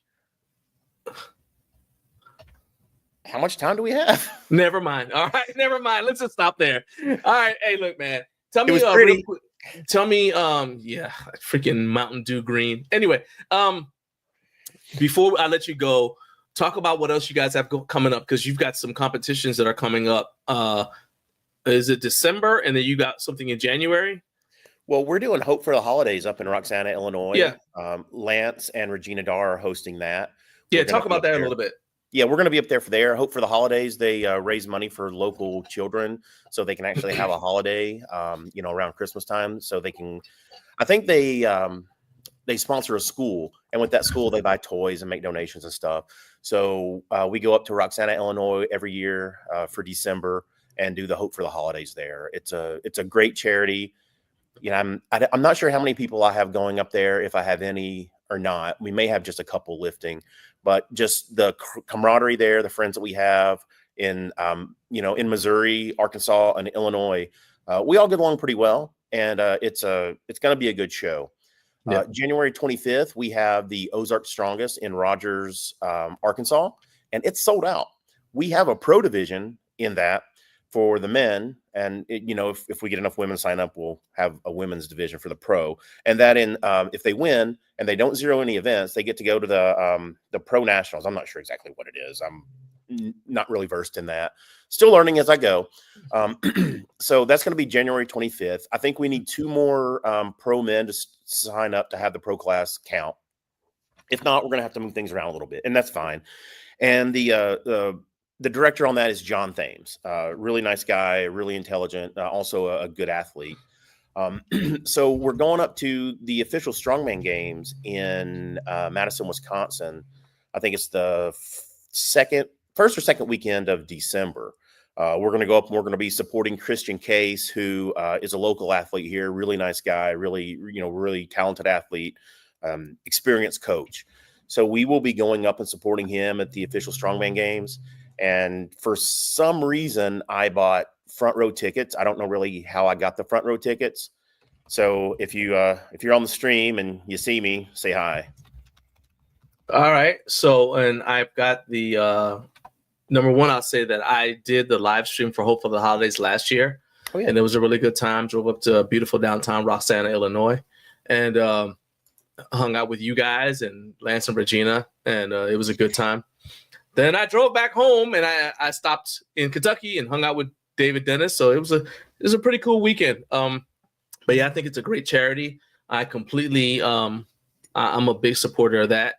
And honestly, of all the stuff that you guys do from your I'm a dog person, not a cat person, but I still like animals to have a good life. And so I'm a fan of your cat rescue and all the stuff that you do, man. You're a good dude, man. And I'm honored to know you. And I support you as much as I can, including I will text you the link for Freedom Strength. But for everybody who is in the chat, I will just send you. I just posted a link in the chat. So there it is right there. And that's pretty much it, man. Well, I appreciate you being here. Go get some breakfast. Yep. Can I say one more thing? You can say 2 more things. I don't care. All right. I reserve my right to amend my comments later. Talk as much as you want. I just want to say with our charity, Outback Kitty Haven, we just started it this year. Our goal was to spay and neuter 20 feral wild cats. These cats here in Arkansas, they have these big populations. They're booming. It's crazy. There's not really anything that the city, state, county does for these cat colonies. And they're riddled with disease. They're inbred. It's horrible. So our goal this year was, just to eliminate maybe 1 colony, see what we can do, maybe 20 cats. I think as of yesterday, we're at 165 spay and neuters this year. Nice. And that's 165. And if they can have 3 cats a year, when you start doing the math and, it extrapolates, you're looking at thousands and thousands of cats that we've prevented from coming into the world and getting sick and die, being inbred, having all these issues. We provide spay and neuter at no cost. So we take 100% of the cost. We absorb that. And we also give them rabies, a vaccination. So when we get these cats and they're in a feral population, we take them back. That cat can no longer, make other cats. So this is something that's near and dear to me and my wife, Christy. And, we love the opportunity that we get, like we had our strongman show, that we got to raise money so we can put this back into our community. And with our small community here, we had, about 30 athletes come to this little bitty town in the middle of nowhere. And it was just a good time. We had, including Willie Wessels. Yeah, Willie Wessels was here.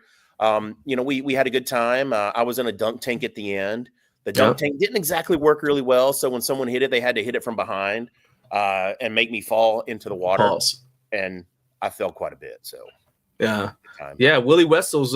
We actually had that was my second time meeting him, but my first time actually getting to talk to him and he actually gave Kurt Statty Daddy. He gave him a shout out while while we were eating. Because he and his wife were at the table with my wife and I, and we were talking about my wife and me, and we were talking, and I mentioned Kurt in conjunction with HomeGymCon, and so he gave Kurt a shout out and gave him a happy birthday and all that kind of stuff. So it was really cool, man.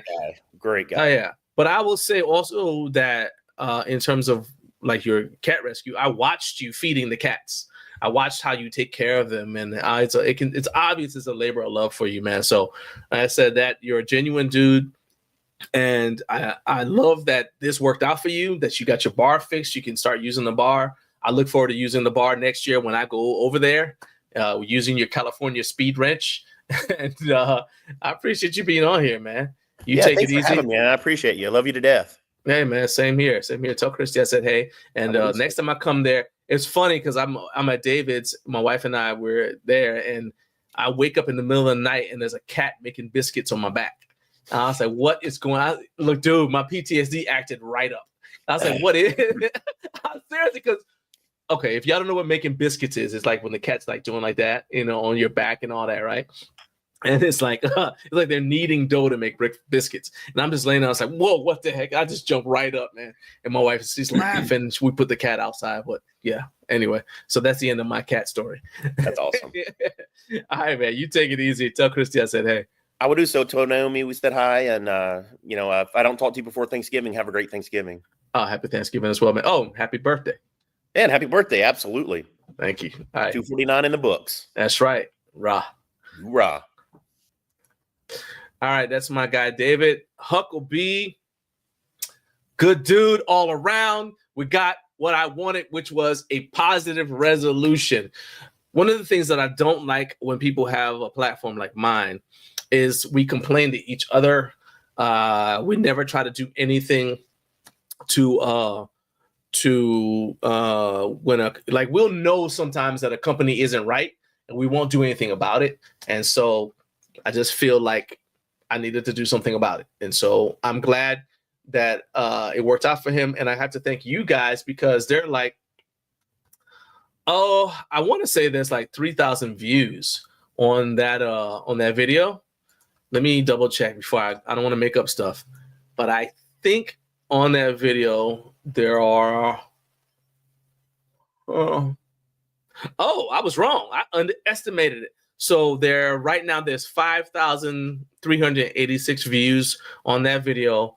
And so shout out to you guys because you guys are the ones who shared the video and made it, get it to the point where it had the visibility for Texas Power Bars to respond to him, and he got the resolution. All right. So now the other part of it is I would love to get Texas Power Bars on here because, again, I don't want to bash them, but I do want them to talk about their products in general. And I just think it's the fair thing to do. If there's been a negative thing, I want to make it like come full circle and say, okay, they corrected the problem. And this is what you can normally expect from Texas Power Bars. Because again, I don't need to spend a whole lot of time downing a company if I can't do the same amount of time when they do something right and promoting them. Okay. So anybody who's watching this from Texas Power Bars, I would love it if you guys came on the show and talk about your process and talk about your products. Okay. So there we go. Let's see here. All right. So now that was good. Here's what's not good. That's right. It is that time of the day when we go to Recliner of Rage. Let's go. It's the Recliner of Rage. It's the Recliner of Rage, 'cause he's not happy.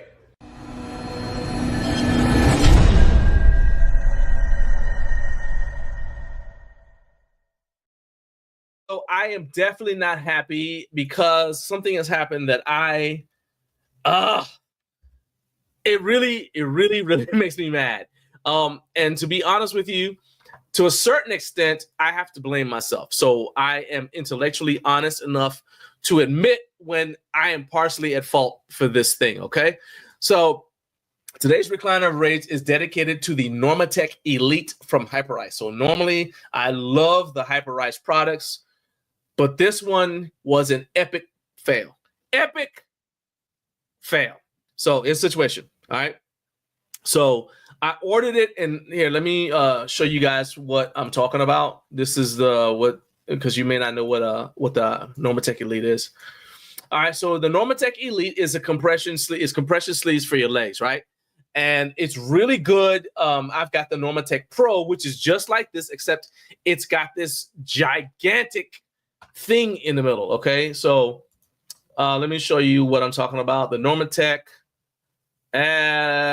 3 legs. Okay, so I got the So this is the Normatec. Y'all see that giant thing right there?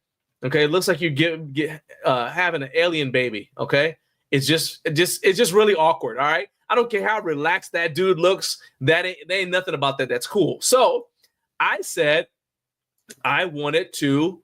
When I found out that they had made a version that's Bluetooth operated and that would not require you to have that giant extra unit, I'll say, hey, let's go ahead and let's grab that. So I ordered the Normatec Elite. It's an upgrade, right?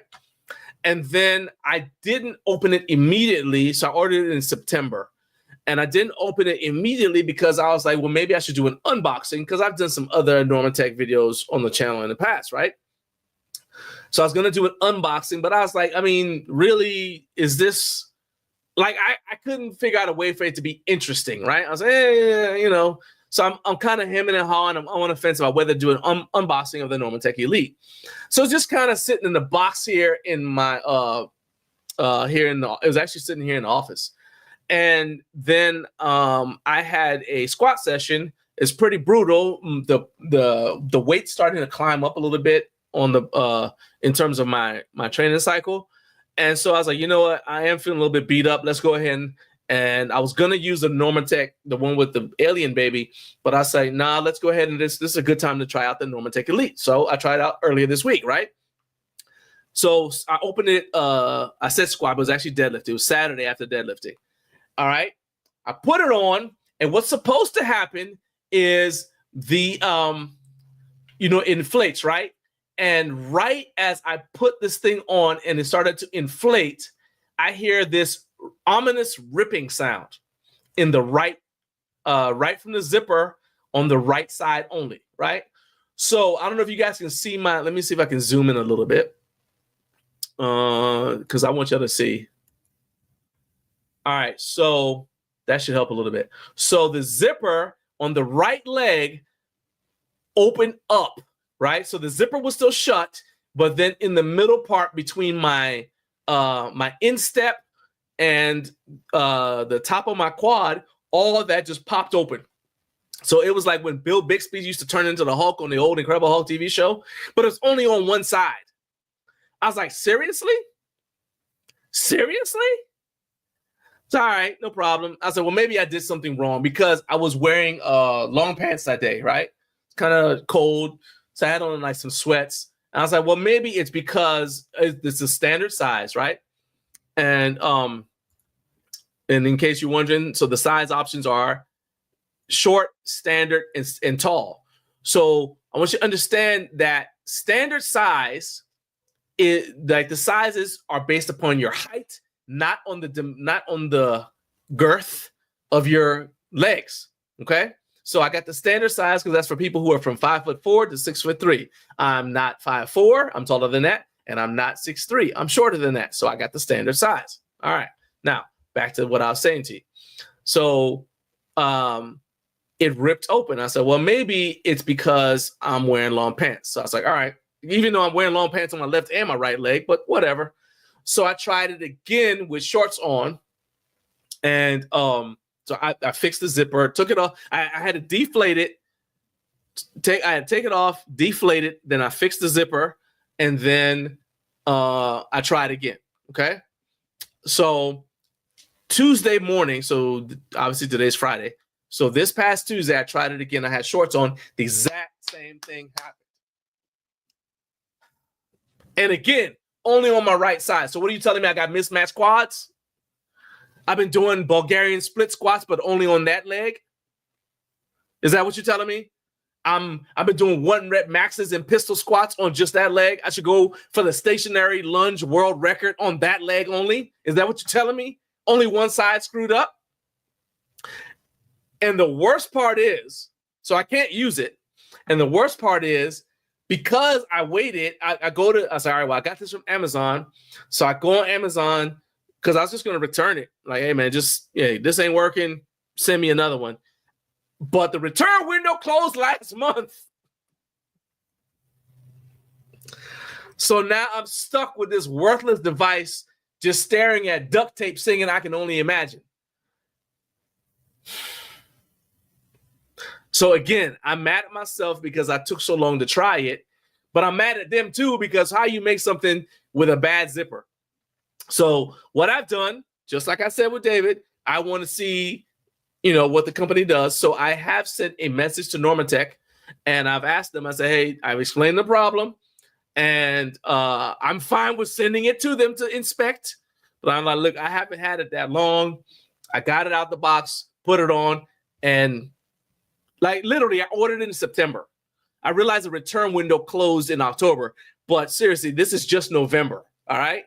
So in 2 months, the zipper shouldn't have worn out, is what I'm trying to say.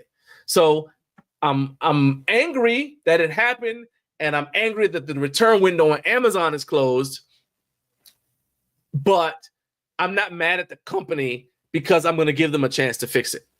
But seriously, just Well, okay. So David says I should order a new one, return the old one. That's the thing. I reached out to them to see if they'll let me return it because the return window on Amazon closed already. And they said they got a 30-day warranty. So, because I'm like, all right, I'm just going to do an exchange. But you can't return. Again, the return window's closed. I can't return it. See what I mean? It's like I can't return. The return window closed. So if I try to return it on Amazon, they're going to say no. That's what I'm trying to say. And I didn't order it through Normatec. I ordered it through Amazon, so I can't return it directly to Normatec unless they agree. So, yeah. Here's a suggestion. Matt says I should use the California speed wrench to fix it. I don't think that's a good idea, but I appreciate your input. Anyway, it's just frustrating, man. I might do a video of me just putting it on just so you guys can see how ridiculous it looks when this thing just pops open on the right side. It's just horrible, horrible, horrible, I tell you. So anyway, that's my situation. Y'all laugh at my pain. You know, it is what it is. So I cannot endorse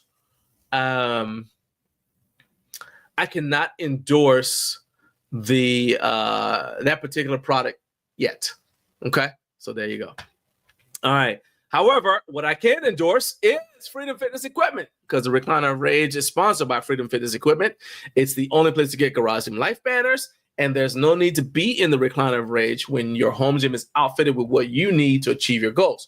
And in fact, Freedom Fitness is having a sale right now. They're gearing up for Black Friday. And let me just show you guys, they got the sales going on right here. All right, it's called Black November. So I'll go ahead and I'll share my screen with you so you guys can see it. Because they got the sales, the deals, and all that going on. I don't need that. All right, so Black November, 50% off all strength items. All right, so that includes quite a bit of stuff. And because they are more of a distributor, you can get multiple brands from them. But my advice to you is I don't have any promo codes or anything like that or affiliate links for this website. All you need to do, go to freedomfitnessequipment.com and just shop around. Or better yet, call Ashton 980-216-4860. Tell him Garage Gym Life sent you. Explain what you need, and he'll help you find what you need, whether it is used or a brand new item from one of the multiple companies that they distribute around the United States. And they also ship overseas as well. So just go ahead, just give them a call, hit them up on their website, hit them in the live chat, whatever. Reach out, tell them Garage Gym Life sent you, and start hooking up your home gym so you can have the best gym in town, and you can say, I own the best gym in town right there in your house. All right. Now, it is now 7:47. So let's jump back. And I think we're all caught up with the comments right there. Okay. Yeah, we're all caught up with the comments. All right. So, I do need to say that. Let me just go ahead and I'm trying to do a better job at playing these videos. I'm supposed to do it, but I ain't do it. So here's a quick word from our sponsor, you. Hey, I don't want you to just watch this video. I need you to like, subscribe, and if you're already a subscriber, I want you to join our channel for 99 cents a month so you can help us improve YouTube for the home gym community.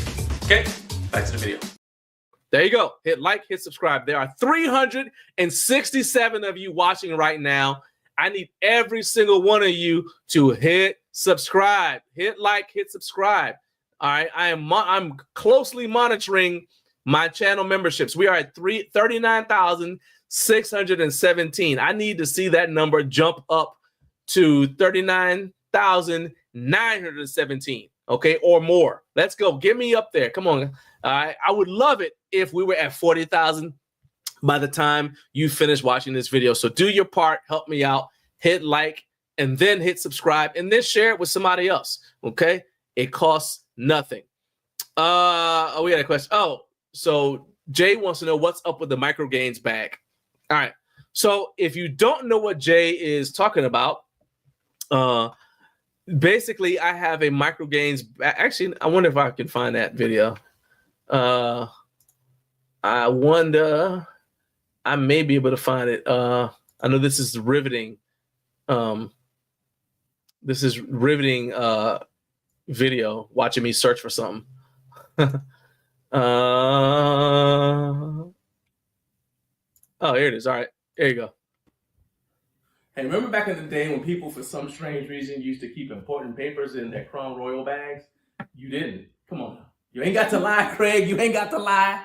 Anyway, so in the same spirit, just keep that same energy. I need some suggestions for what to do with this Micro Gains change plate storage bag, right? So it's supposed to have my Micro Gains plates in it, but obviously I don't need it because I keep them on these plate hangers on my rack. So drop a comment.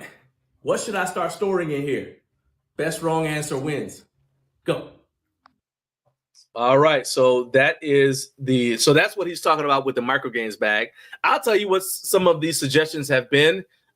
We've been getting a lot of suggestions, and some of the suggestions I've gotten have concerned me. I'm not concerned about y'all's mental health, but I'm not judging you. I'm concerned. Okay, so let's actually I'll share the screen. I'm probably I think I'm the sharing the screen king of live streaming because I share my screen all the time. All right, so Jay's suggestion was extra batteries for your Sony Discman. All right, most of you don't even know what a Sony Discman is. Okay, you're too young. All right, you gotta be a veteran. He also mentioned Axe body spray, and for some reason he wanted me to include a butterfly net. But as I mentioned to Jay, that butterfly thing is not going to work because, do you guys know why? Because we are a no butterfly zone. No butterflies, never. All right, so no butterfly zone. But anyway, let's go back to let's see here, and my current favorite is somebody who mentioned liquid chalk, but I said only if it's not in the bottle. So that would be perfect. Liquid chalk, but not in the bottle. Wrestling with Colby, I'm concerned about this dude. He said toenail clippings. I don't feel like that's an idea. I don't think that's an idea that has legs. Okay, I don't think that's gonna go anywhere. But that's gross. It's hilarious, but it's gross. And yeah. So that's what's going on right now with the Micro Gains bag. I've got some very different. They grow the spectrum. Those are the ones, the highlights. Okay. Okay, we got to put your dirty, sweaty gym socks in it. There you go. Okay. So he's so 90s. Yeah, that's right. The Sony Discman. I remember because I lived in Maryland when I was when I grew up in Maryland. So I remember riding the train everywhere or the metro in Maryland with my Sony Walkman on, listening to whatever. And it was like the cassette tape.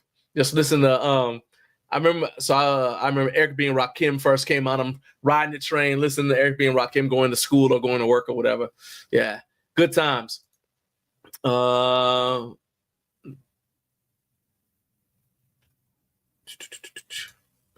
Okay, so I see actually, I didn't mean to do that. I see the suggestions, but to me, I don't know how else to phrase it except to say that that's not something I could do and feel comfortable.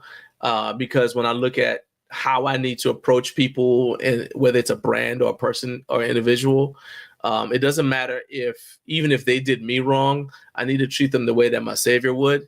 And I don't believe that he would use that tactic to, I'm not upset with you guys. I'm not downing you. I'm just saying, I don't believe my Savior would use that tactic to get a new set of, a new compression sleeve. So I can't do it.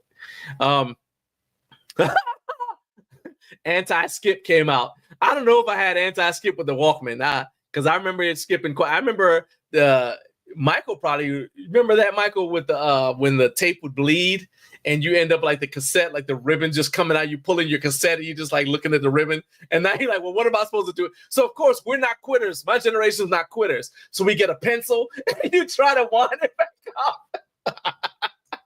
You're like, it should be fine. It should be fine. Then you blow on it. It should be okay. God, that was horrible. Oh, man. All right. So let's go ahead and do the shout out to the Mountain Time Zone early, and then we'll bring you on. Michael, you ready? You good? All right, cool. All right, so shout out to the Mountain Time Zone. We're going to go ahead and bring on my next guest, the man himself, Michael Vaudreille.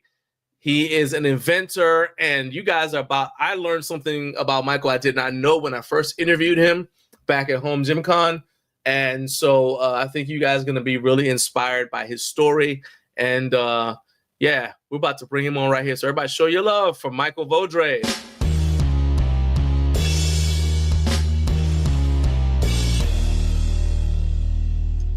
Michael, what's up, my man? How you doing? Good. How you doing? There you go. That's like the emphasis. You're like, good. I'm like, well, done. I should have gone like, how you doing? You're like, I'm good. My wife. First, a shout out to all the veterans. Happy Veterans Day. Oh, okay. I considered going into the Air Force when I was getting out of high school. I didn't. It's kind of a regret I held most of my life. That is until I started working at Pratt & Whitney. I worked in military engines. Okay. In a way, I have served my country, so I kind of took that regret and I exercised that, and that's gone. So happy Veterans Day to everybody. I'll say that the military couldn't do what we do if you guys at places like Pratt & Whitney didn't do what you do. You know what I mean? So it's like everybody, we get like and I mean, I'm grateful for the recognition we get. You know, we came back from Iraq. There was we had a parade. We came back from Fallujah. I was part of the Battle of Fallujah. And I'm beyond grateful because I understand that we had it a lot better than Vietnam veterans did. We learned a lot of lessons since then on how to treat our veterans coming home. Yeah, I mean, and so I'm never gonna knock it, but at the same time, I also don't want to discount what you guys do who support war effort, who support the troops. You know, you can't drive a truck if the truck hasn't been built. You can't fly in an airplane if the plane wasn't built. Even though I wasn't in the Air Force, I still flew in planes. That's how I got to Iraq. Okay, and when we and I mean literally, we flew from Kuwait to Takadam, and then we drove in convoy to Fallujah, and we were flying with the Air Force plane. So might have been something that you guys made. I don't know. That was back in 2004. Oh, I was there 04 to 05. So thank you. You weren't working at Pratt Whitney then, but it may have been your company that, you know. But yeah, actually that I'm getting a little bit of feedback from your end. Do you have two devices on? I don't think so. Let me Is it just your phone? Hold on a minute. Let me check. Okay.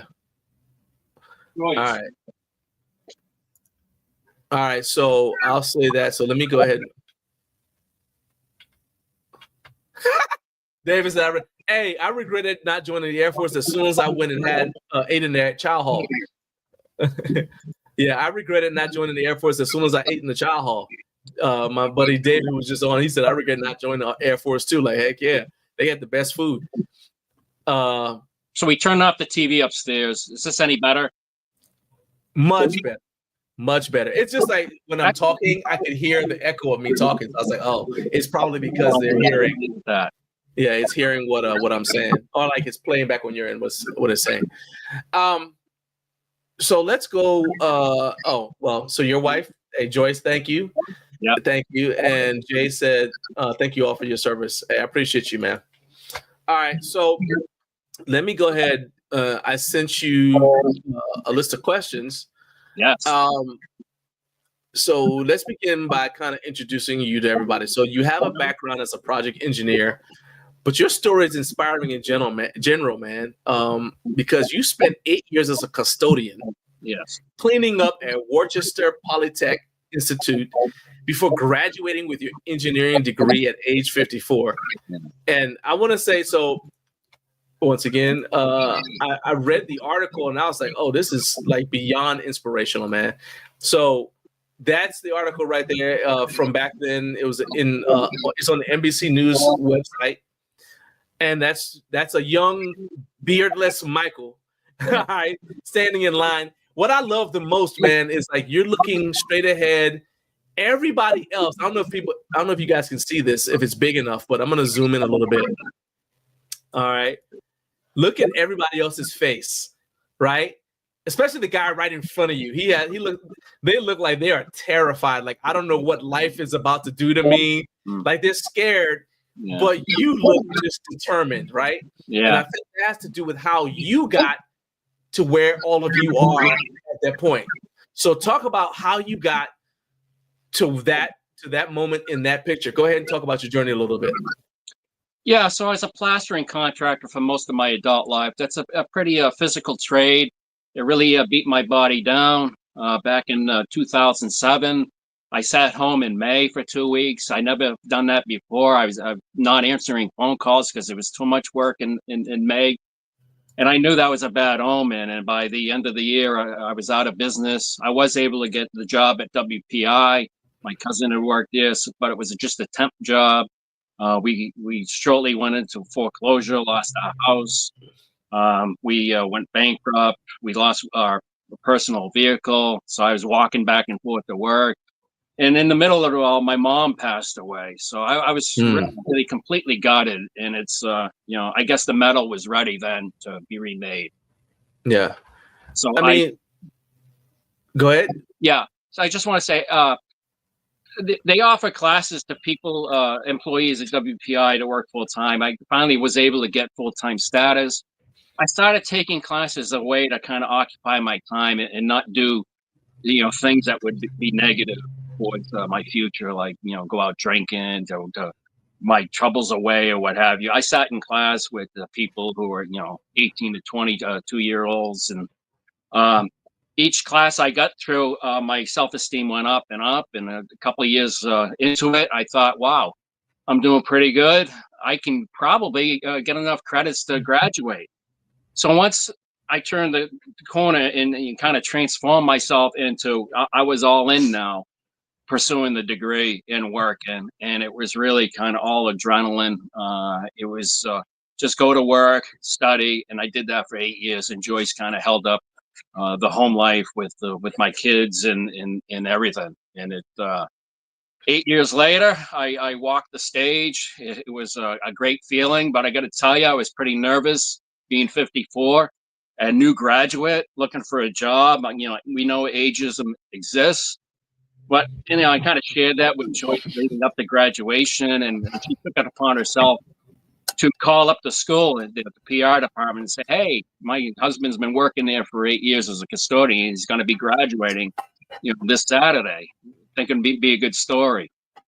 So they ran the story, put it on the front page the next day, and it went off campus immediately. The local CBS affiliate came in and did an interview that aired on the news.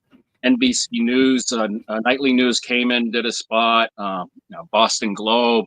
I did many interviews, and they are interviewing me for my story, but I approached it as I'm interviewing for a job. People are going to see this and see my story and know I kind of get after things and I stay on top of it. And, those are attributes that don't always come through on a resume, especially a new engineer at 54 years old. So I was able to get the job at the Pratt & Whitney. 4 folks called up after this interview. You're showing right now, NBC Nightly News, that aired, and 2 days later, 4 different folks, uncoordinated from Pratt & Whitney, called up and said, "Hey, we want a guy like you," and the rest is kind of history. I mean, that is crazy because so you kind of, first of all, shout out to Joyce. Okay, it reminds me of that old story where they talk about it's like Franklin Roosevelt is at a gas station and some guy comes up and Eleanor hugs him and is like, "Well, who's that?" "Well, that's my ex-boyfriend." And he says, "Oh, well, imagine, you weren't with him, you married the president of the United States." And she's like, "Well, if I married him, he'd be president, right?" Yeah. And I just think of that our wives, man, we're like, I think that you can do a lot of things, and when you have a wife who supports you, and sometimes, in fact, I say a lot of times, you could do more than you even thought you could do. Yeah. Because she believes in you. Because if she didn't believe in you, why would she tie her life to you? You know what I mean? You think about it, she changes her last name, ties her life to you forever, and if she didn't believe in you, she wouldn't do that. So I just think that that's awesome. I'm watching this. I watched it a couple times already before today, and I was telling my wife about it. I was like, can you imagine? Because you're in management right now. I said, when somebody comes up to you and tells you that something's too hard, it's like, I'm not sure. You can literally say, look, I used to walk to school, okay, both ways. And I'm sure in the wintertime too. Yep. So that's pretty inspiring. And you maintain a 3.65 GPA the whole time. So you didn't just kind of graduate. You graduated with honors. That's right. Yeah. And it was a true partnership with Joyce, because I guess I neglected a lot of things, or I just kind of left things for her to kind of shoulder the burden for quite a long time. So I was successful academically, but she was successful as propping me up and creating the potential for me to be successful and to have that moment to walk across the stage. Like, that's what my wife and I always say. That's why there's two of us. That's right. Because sometimes one of us can't do it. And we're like, well, the other, just let somebody, look, that's why there's two of us. I can't do it. All right, so I'll let you do it, because that's why there's two of us. Yeah. You know, if I wanted to do everything myself, I wouldn't have got married.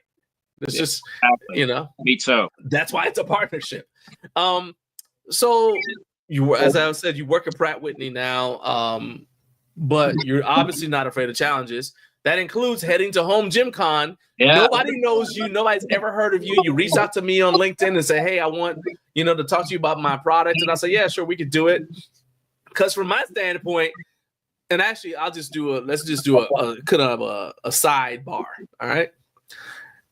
From my perspective, when I reach out to a brand or anyone says, hey, I want to come on your show, what people don't realize is I know I can talk the whole time. I've proven that. But having someone to talk to makes it so much easier, because we're having a conversation. I don't have to carry the whole thing. And it's more interesting, right? So when you're like, yeah, you're like, hey, would you be interested in hearing my product? My first reaction is always, yeah, I don't care what it is. All right? I don't care I don't even know what it is. Yes, I want to talk to you. But when I actually saw your product, I said, oh, this is something that might be something. Yeah. So right. Let's begin with your experience at HomeGymCon. Sure. Because you went there just hoping somebody would pick up your idea. So how was that experience? How did HomeGymCon go? Driving up there, your reaction when you got there and saw it for the first time. So talk about that. Yeah, overall good experience. I will say that I'm so glad I went to this past HomeGymCon, because they're moving it from French Lick to Louisville. I would never have gone to French Lick otherwise, and I'm so glad I did. I spent most of my life growing up and living in Massachusetts, Larry Bird country. So we got to see Larry Bird's. Oh, I didn't even think about that. So the Celtics, and then you got to see where. Oh yeah, I didn't even think about that. Saw this street named after him. His childhood home is the bar restaurant that he owns. It was really fabulous, and that beautiful resort was great too. Oh man. The trade show portion of the. I'm just gonna say I'm gonna miss French Lick. I never thought I would say that. It was a sweet, sweet town. Heck yeah! All right, but go ahead. Yeah, so getting into the expo portion of it, so a couple of things that I had a goal was to talk to some manufacturers and get them interested and start a dialogue about them taking on the production of the Freedom 6 dumbbell system, the world's first dumbbell power rack, adding it to their product line, and getting it out in the marketplace. That's our ultimate goal. That continues to be our ultimate goal. But there were some other goals I had in mind. I wanted to understand the draw of it. And sometimes I just walked around away from it, and Joyce was there, and I learned another thing about that too. And I want to see how people would drawn in. And it was strange. Younger folks glanced at it and kept walking. For the most part, not all of them. You talking about your product? You want to see how people reacted to it, right? Okay. But I would say, around 40 and older, looked at it, stared at it, and they kind of understood what it did without demonstrating it. So they were very much attracted to it. So I do know there's a market for it. And I think the distinction between the populations of younger athletes and older athletes is that older athletes have come up with some bumps along the way in life, whether it's in the gym or, being a weekend warrior. Our shoulders aren't the same they were when we were 20 and 30 years old. So we do workarounds. And I learned a while ago, after I had my shoulder surgery, that the barbell bench press or pressing exercises was not ideal because of the hand position was locked. It was fixed. I couldn't move it this way. I couldn't move them this way. So I graduated to dumbbell training, but then I had to do this funky routine to kind of get into position and lay back the heavy weight, and then really strain my shoulders. I'm not set. My feet aren't set. My spine's not set. My scapula, they're not retracted properly to start the exercise. Yet we do that, and when we're done with it, we do this gymnastic dismount where we come down with it on our knees. Yeah. But years ago, I had a problem at a commercial gym where I was coming down on my knees. This hand didn't turn all the way, so I smashed it on the bony part. Oh.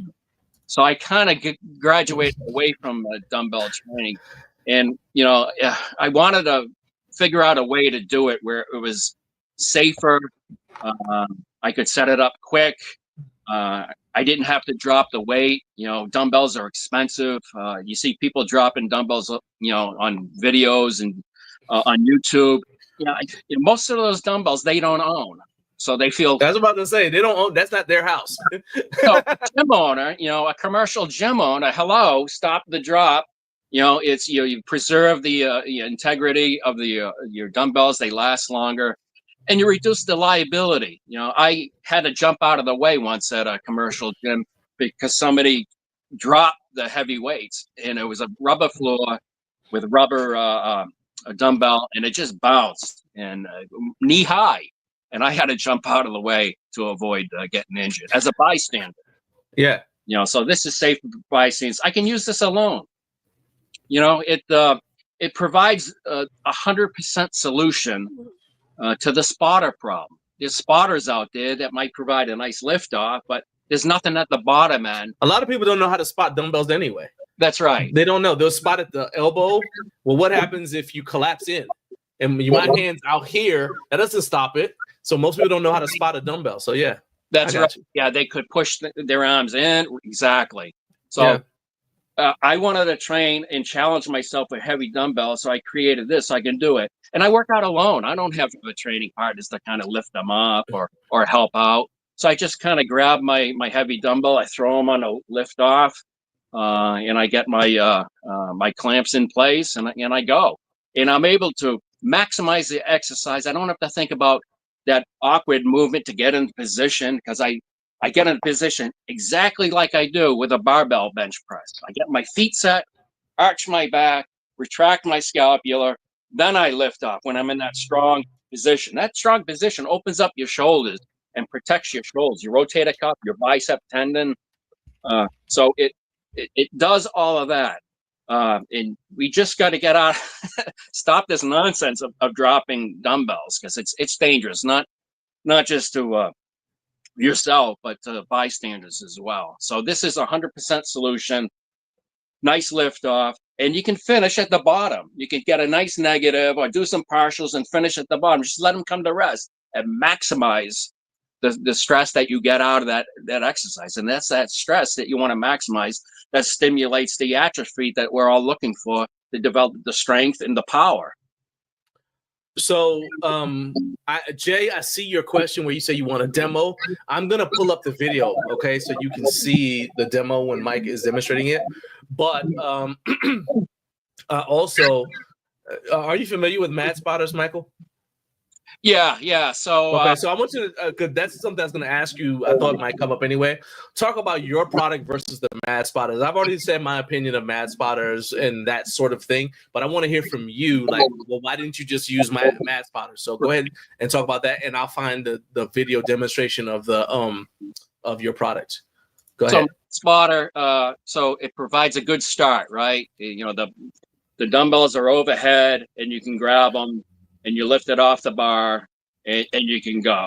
So the problem, well, I don't really have a problem with it. It's a kind of a low priced item, which a lot of people would find attractive, but it's not 100% solution.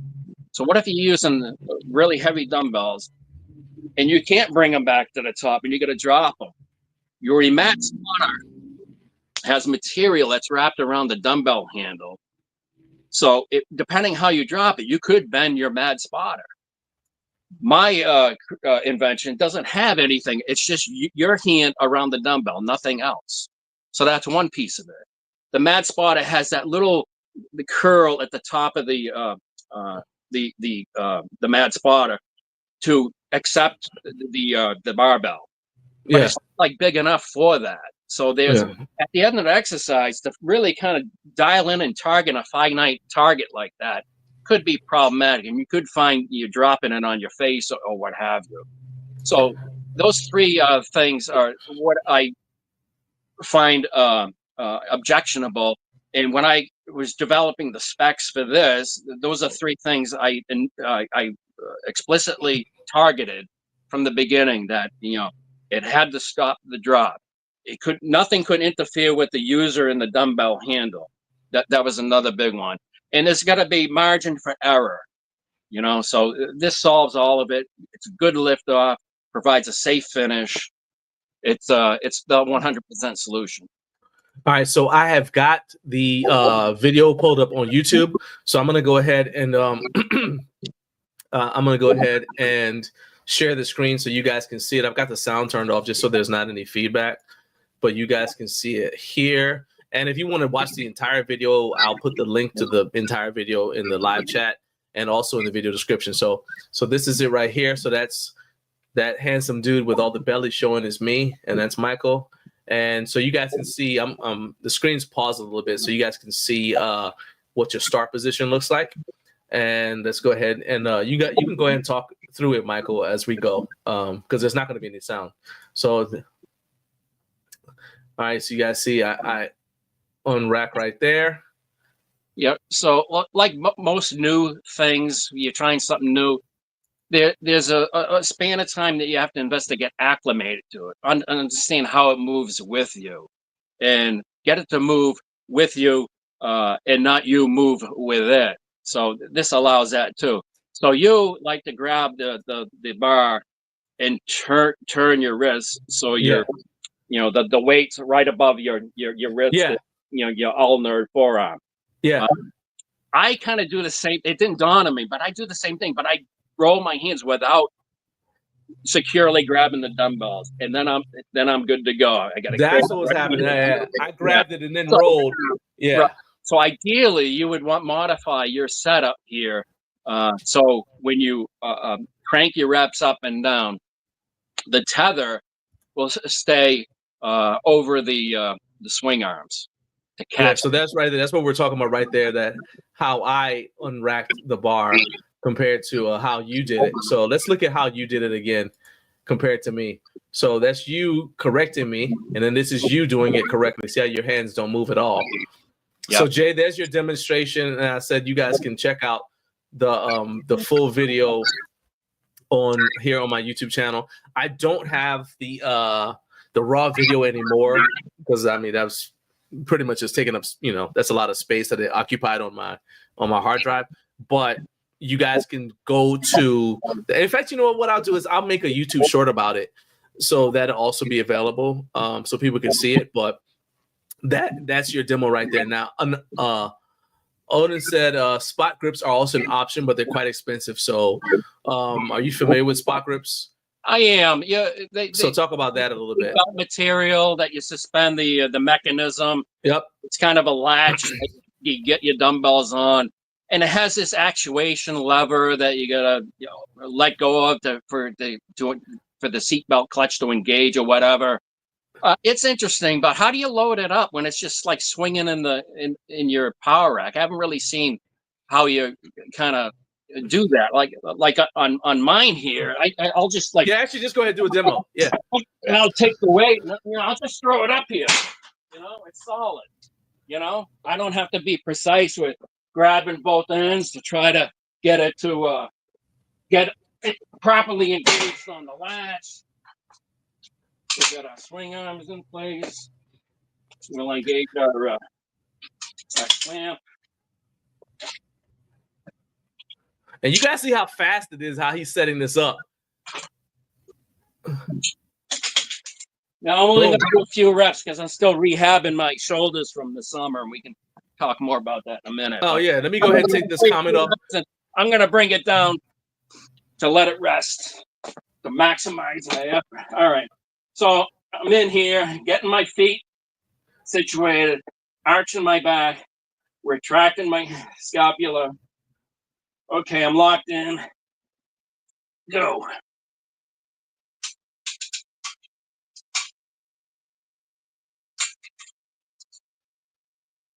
Easy.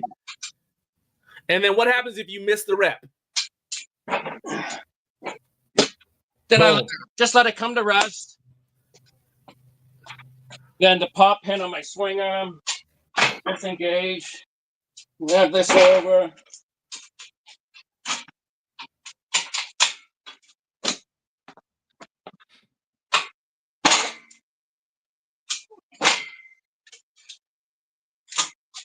Simple and easy. Just like that. All right. So, and the other nice thing about this is these swing arms they just drop into place. I don't secure them. They're not coming out. There's a rotational force placed on the bar, so it's not going to come out. It would need a translational force to move it up and down. So look at you with that engineering degree talking about rotational forces and translational forces. Look at you. WPI. Okay. Well, I had some people asking, well, won't it come out? No, it's not going to come out. But it's quick. Yeah. So that's why I'm glad that you did that because of the demo. But so Jay asked a question and Joyce answered it already. But just for the sake of everybody who may not have seen it, who may be thinking this, said, does it only work on hex dumbbells? Will it work with round dumbbells? Will they roll out of the cradle? Yeah. So let's take a look. So what I've done here is I got some, let me see, some like plastic or rubberized material with some grip and friction, and it will grab and it will stay. But what provides most of the staying force is the spring. It'll be a spring force here, right? Okay. So the spring force actually holds it in. So it's not going to slide about because you have so much force. Okay. We added the extra friction here, if you will, to provide a nice secure so it doesn't rotate out. Beautiful. Okay. All right. Yeah, and you guys keep on bringing the Jay said, man, that's so smart. And I agree. Joyce said there's nothing between you and your dumbbell. It's Freedom 6. So I'm just making sure we got Jay said I need a HomeGymCon trip for sure. Dude, I'm telling you, if you are a home gym owner, you need to go at least once. Especially, I'd say go now while the crowds are manageable. Jake is going to, he said he's going to limit the crowds in terms of attendees because he wants to keep a good ratio of attendees to vendors. But still, it's going to grow, you know what I mean? So I think that right now is actually the best time to go because you get to have that interaction, that experience. Whereas later on down the road, you'll have people who are coming just because their competition's there. They want to go to the competition. And that's going to, I think, take away a little bit away from what it is now. But that being said, it probably will still be excellent then, too. It'll just be a different experience. Just like Louisville is going to be different from French Lick. You see, like we're here talking nostalgically about, of all places, French Lick, Indiana, right? We're like, oh, man, that was great. There's something about that experience that you can't get somewhere else. So let's see here. We got Jared says slick.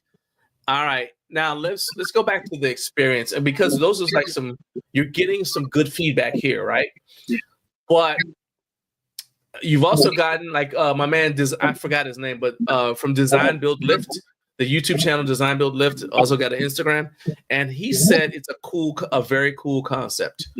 Yeah. Besides, I know how important it is to get encouragement. even for doing Garage Gym Life, you guys don't realize how much your encouragement means a lot. And it comes back to kind of fuel my fire when I'm doing all the different things you got to do to make something work. What are some little things along the way that have encouraged you? I see your question, Jared. I'll ask him that in a second. I won't. Let me start so I don't lose it. But what are some things that have encouraged you along your journey?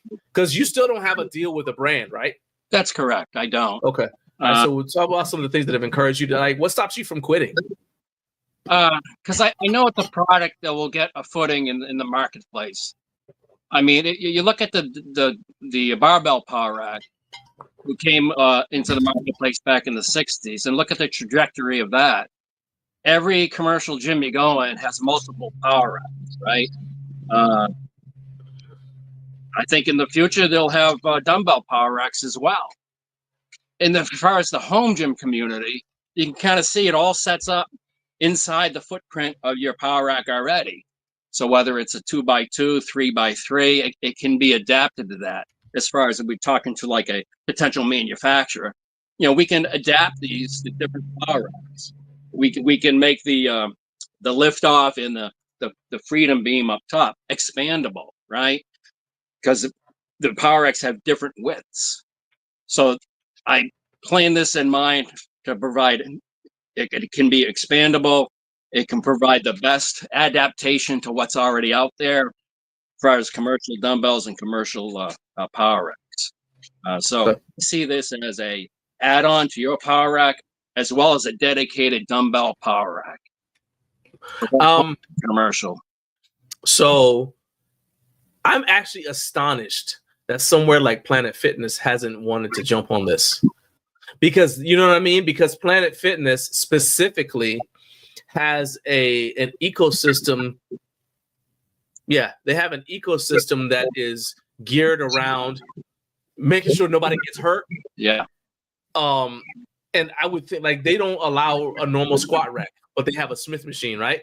So to me, this is like right in their wheelhouse. They got dumbbells. I'm like, well, I can't. I'm shocked actually. Maybe they just don't know about it. But to me, probably don't know about it. I'm like immediately. I'm not normally the guy that says Planet Fitness, but yeah, I'm like, to me, this is right in their wheelhouse. But we have. So let's talk about Jared's question. So he wants to know if the straps will work around the Rep-ins. The Rep Pep-In collaboration dumbbell. Do you know what I'm talking about? Yeah. Actually, I'll put it up anyway, just so people can see it. Blocks. I got my Weeder adjustable 50-pound dumbbells. It fits that. Well, let me bring it on over. So the Weeder here is like a traditional. Okay, so that's a different So if you see the Rep-In right there, can you see on screen how it's got that cage around it? It's kind of like the old power blocks. Yeah. So like that power block design. Let me see if I can. Hang on a second. Let me go back this way. See that on the right, right there. See, it's got a little cage around it. See that? Yeah. That's the thing that let me see if I can't. Yeah. So and even then you can see like the little cage handle. So the question is, would it fit in its current? First of all, this is a prototype. This is a prototype. In its current configuration, it would not fit that. But certainly, you can see that. Imagine a world where as this gets established in the marketplace with conventional dumbbells, if there's sales to further develop the product into a product line, then you would look to adjustable dumbbells at that point. But for now, it's just like, let's get us in the space of being able to adapt the most commercial dumbbells out there, and there's a lot of them. All right, so got another question, and Jared wants to know about your history of working out and lifting, and I'll say I can answer some of that. So y'all looking at this mild mannered dude, right? That's Clark Kent right there, okay? But what you're not ready for is this dude, okay? You don't know about that. That's what he's got going on underneath that shirt, okay? Let's go in. You also had this. So you've done some Spartan racing as well. Yeah, with my daughter and her friend. That was a great day. Yeah. Look at him with his V taper, just like, hey, it's casually just flexing on everybody. So, hey, y'all, hey, respect. There's a lot underneath that hoodie right there. Okay, y'all don't know about Mike. A little fluffy these days, but we'll put an end to that in 2025. I hear you. So, but let's look at, but yeah. So now that we see the pictures, but talk about your history with lifting and working out. Yeah. So I really kind of started working out, and back in the day, working out was at a gym. There wasn't really home equipment back then. If there was, mainstream didn't really know about it. So I started working out at this gym in my hometown. It was a Catalina Health Spa, and it was 1980, summer of 1980. And there were some big dudes in there, and they would sponsor some bodybuilders to come in from time to time to do seminars and what have you. So it was really kind of a nice, I'll say musclehead, but musclehead in a good way. People who are really into bodybuilding and some powerlifters there too. So it was really a great environment. And I don't mean to go out of turn, but you talked about in your question about Lee Haney, Linda Murray, and Dorian Yates. I met them in August, and where I met them was at the Catalina Health Spa reunion. And some of those folks I haven't seen in almost 40 years. So there they are right there. Dorian Yates, former Mr. Olympia, Linda Murray, former Miss Olympia, and Lee Haney, former Mr. Olympia. And they all had the pleasure of meeting you. Yeah, and Lee's from Georgia. And I told him about you and your podcast. I've met him. I've talked to Lee Haney. I competed at the Lee Haney games a few years ago. Not a few years ago anymore, but yeah, I competed with Lee Haney. So yeah, I have met him. When I met him, it was it was far enough back that Fred Hatfield was still alive. So rest in peace, Fred Hatfield. So, but yeah, I've met Lee Haney. I was still writing for Power Magazine, Mark Bell's Power Magazine at the time. Anyway, so we got some more comments there. So again, I want to make sure that this is a prototype. So basically, what you have behind you is the only one in the world. Yeah, pretty much. I'm trying to build some betterments, I'll say, to the prototype, but that was stagnated because we kind of had a rough summer. Immediately when we got back home, I transitioned my role at my Pratt & Whitney into a new group, and it was like drinking from a fire hydrant again. It was like being back at school and working full time. The stress was incredible. And inside those the couple months it took me to get up to speed in that group, Joyce had lost her job. My father broke his hip, and I've been secondary caretaker for him. So was commuting back and forth from Connecticut to Cape Cod multiple times over the summer to support my dad and my brother down there. And I hurt my back a little bit. And I had to go. Jeez, you had everything happen at once. Yeah, I was doing some plastering to make up the money difference. But here we are. That's behind us. My dad's back home.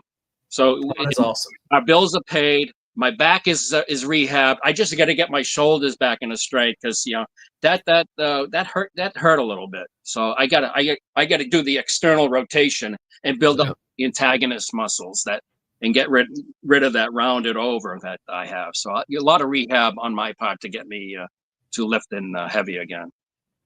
So I see we got 482 people watching. Please do me a favor, hit like, hit subscribe.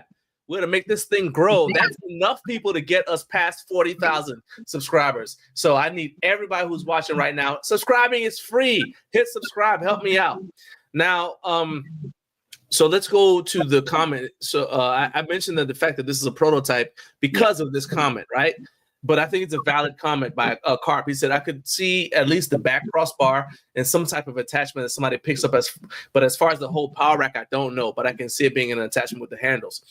So as I understand it, the reason why it's with that power rack is because that's the power rack you have. But but it's the part that you're trying to get somebody to pick up isn't the power rack. it's the attachment itself. So well, yeah, you make it like universal. The two-headed type of approach, where it can adapt to power racks. So it's a power rack attachment, but it also could be a standalone dumbbell power rack on its own, where you could make some tweaks, because dumbbell pressing is a little bit different than barbell pressing, and that can be optimized a little more with its own dedicated power rack. Okay, and so and he said that would be an add-on to an existing power rack brand. But that's the point, because you're not trying to create your own company. You're trying to get a company that already makes power racks to partner with you. Like, hey, let's do business. So that's and all the some of the other things we see, like matching color options and things like that. That will be stuff that will be taken care of by that brand partnership. So, and Joyce echoed that. She said, yes, you can adjust the different racks until they're standalone dumbbell power racks. I see your other question, Jay. I'll get to that in a second. Let me start it. But let's talk about where you are now in terms of being able to, because I want to circle back to the HomeGymCon experience. Have you been able to, the hardest part is just getting a brand to listen to you. Have you had any success with getting any brands like willing to just talk to you? And did you approach anybody at HomeGymCon, and how'd that go? So I've exchanged some messaging with some brands, and I've gotten some good feedback, but the majority of times you don't get good feedback other than no, the product's not for us. I got good feedback from Life Fitness early on. That was like 2 or 3 years ago. It's just not in their wheelhouse, even though the hammer strength is under their brand. I've gotten no from Body Solid back in the day, and as far as the no's, it meant no then. It doesn't mean never, right? So I asked, I cornered Scott McDonald of Body Solid at HomeGymCon. I was about to say he was there, so yeah. So he's a guy that he's a plain-spoken man, right? He gave me some really good feedback. He said it was a little too quirky for them to take up. And I understood exactly what he was saying, because I appreciate what the product is, or the prototype represents. And it represents kind of a revolution. I'm trying to establish a product line that doesn't exist. It's like the improved mousetrap, which is an evolution to the mousetrap.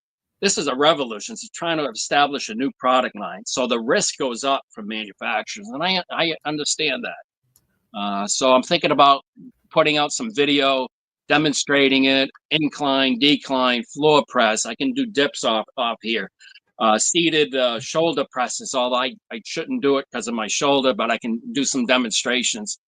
Quite a variety of things you can do here. One of the negative feedback I got was from somebody say, but I wouldn't get it because it takes too long to set up. And at no time did I distribute a video showing me setting it up. It takes. I'm about to say it didn't take long when you just did it just now. Less than a minute. The freedom beam here, I just moved that up top. I just set it up top. Yeah. And the lift off, that comes and goes pretty quick, because there's nothing securing it other than the pins, right? So here it is. Yeah. And we just drop it in, and we're good to go. Bam. Safety bars that come with most power racks, you can put it anywhere in the field of the between your stanchions, your front and rear stanchion.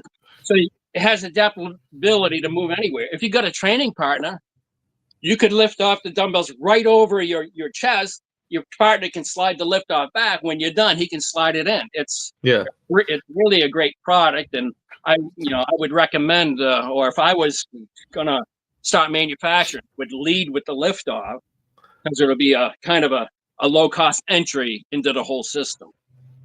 I'll say this, because people are talking about like the setup time and all that, and I'll just say a lot of that is just having the mindset of like being able to see a different thing as possible, because I promise you that people spend way more time setting up their lever arms on their power rack than you just spent setting that up just now.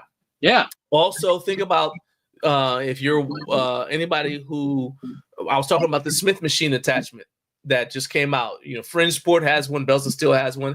I'm not sure if Rep has one as well, but regardless, it takes longer to set up that Smith machine attachment than it would take to set up Michael's products. But the reason why people are willing to do it is because you can visualize it, and it's not something that's a foreign concept to them. People still have this idea that, which is the dumbest thing I've ever heard in my life, if you can't get the dumbbells up to your shoulders to lay back down with them, then it's too heavy and you shouldn't use them. And I come back with, if we had that same attitude, we would still be doing a barbell pullover to bench press. But nobody watching this, I'll bet you, has done the barbell pullover the way that the bodybuilders back in the day, George Hackenschmidt and on, were doing barbell pullovers to bench press. Nobody is doing that. Pat Casey doing barbell pullovers to bench press. Nobody's doing that. Instead, we come up with the rack, right? So it's just a matter of kind of reorienting and having a paradigm shift. You're out there that needs to try it. Yeah, just think. It's just how you think, right? So let's go back to the questions there here. I don't want to lose these. So Jay wanted to know, have you played with the idea of using the sides of the cage like pinpipe safeties or spotter arms? And so I think that's more of a, like, he's looking at like you're selling the entire power rack, whereas I'm looking at it like this is an attachment that you could put on a power rack. It can be both. It's not one or the other. Yeah. This is just envisioning I had in mind of a whole product line here. So a lot of stuff, I'm not ready to kind of divulge, right? Right. Yeah. But, as far as it's a two-pronged approach. We look at the adapting for the home market, right? And dedicated dumbbell power rack for the commercial market. Sure. And one of the reasons I think might be a barrier to people working out with heavier weights is that movement you're going to do to kind of get in a position. I avoided it, and I realized in order to kind of gain strength and pressing strength, I got to get back into that. So I needed a solution that was friendly to my shoulders and kept me safe. And this is what I came up with. All right. And Joey wants to know, who do you see as competition for the product? Well, I'm not aware of any 100% solutions out there already. Okay. I mean, to me, it's like the spot grips, the what's the other thing I just said? Mad spotter. The spot grip. Yeah, those would be like the closest competition I could think of. Yeah. And okay, so I knew there was another question here. So, is there an idea to make this compatible with current racks and the popular sizes? So 3x3 with 1 inch or 5/8 holes, for example, or 2x2 or 2x3. It can do all of that. Yeah. Again, that's the only one in existence, the one that's behind you. So for my power rack, configured for other power racks that vary in width, right, and vary in the size of the post, right, 2x2, 3x3, 1 inch bar, 5/8 inch safety bar. It can be adapted that very easily. Okay. As it gains traction in the marketplace, it'll open up those opportunities out in the marketplace to sell, to a 5/8 inch safety bar or 3x3. This just happens to be configured with the rack I had. Yeah, so I keep bringing that up, and I know that you ultimately want to make it so that it's a dumbbell power rack for the commercial system side. But the reason why I keep talking about it as an attachment is because the people who are watching here who, so like my guy, I don't know if Rory's still watching, but Rory came out with some attachments for a power rack. And it's going to be easier for people to visualize this as an attachment for the rack they already have, as opposed to buying a whole new rack like what you have behind you, because they already got a rack. They're like, well, can you sell me just that part for the rack I already have? And so that's why I keep harping on that. But in fact, Carp brought him up. This is a majority of the folks that are listening. That's the market, right? They're working out at home. And a lot of times, or maybe most of the time, they're working out alone. And they're looking for solutions. Yeah. And so here's 100% solution for the dumbbell press exercises. And it doesn't, I mean, because I saw it at HomeGymCon. So when you took it apart, I was like, oh, if this is what it is, this doesn't actually take up as much space as you would think, because it looks like it's huge. Yeah, and I got some ideas about packaging, but I'll reserve that to a manufacturer that's going to step up and make a commitment. So have you thought about, this goes to Carp's question. He said, I brought up Rory. He owns a company called Rohrman's Strength, right? And so Carp says he did a pre-order, got a small run of them, got them out in the community, and then it really took off once people got their hands on them. Right. And then obviously they were using it. People saw it, the idea spread. So what do you have to say about that? Well, that was on my list. The outbrief from HomeGymCon. That was on our list. Let's go find a contract manufacturer and get some made up and distribute them. And have people use them and video them and get their feedback and comments. Right. But we had the summer we had, which completely took our attention off of this entirely until recently. And now we have Joyce kind of working the phone for us, contacting manufacturers. I think folks who've been to HomeGymCon would probably get a call from Joyce here shortly here. Nice. But I have gotten some no's. But like I said, it's no is no that day. But it's never. It doesn't say never. It's not an ever. Oh yeah. I mean, once they see, what's crazy is like I wanted people to see this side of things, because this is the frustrating part. Like the example that's in my head is Matt winning with the belt squat. You go through all of this process you got going on now, right? You hear the no, you get rejected, and you finally get your stuff made. And then as soon as somebody sees that there's proof of concept and people do want it, they immediately come in and start taking your idea and doing it too. Yeah. And quite frankly, most of the time there's very little outrage unless you happen to be somebody that they're already friends with. Then they're like, oh, then it's like, people copy or whatever. In the middle of all the summer fiasco, I had to answer 2 office actions with my patent attorney. And you really want to pay attention on that because it's all about the claims with getting patent. So it shouldn't be treated as trivial. So you want a good claims on your patent, so it's enforceable out there. But it's still up to me to kind of enforce that if somebody does come along and steal it. Right. But you talked about somebody stealing it or borrowing it or whatever. But you guys had a good chronology of videos highlighting the was it Kaizen DIY. Kaizen DIY, yeah, where he had this situation with PRX. I thought that video compilation was great because when the PRX came out with the video, people were critical of it and they spoke their mind. But it was the critique was above board, so it was good, and it gave PRX an opportunity to kind of reevaluate given those comments. And I came back and they worked with Kyle, and the outcome was great. That's how it should work. Right.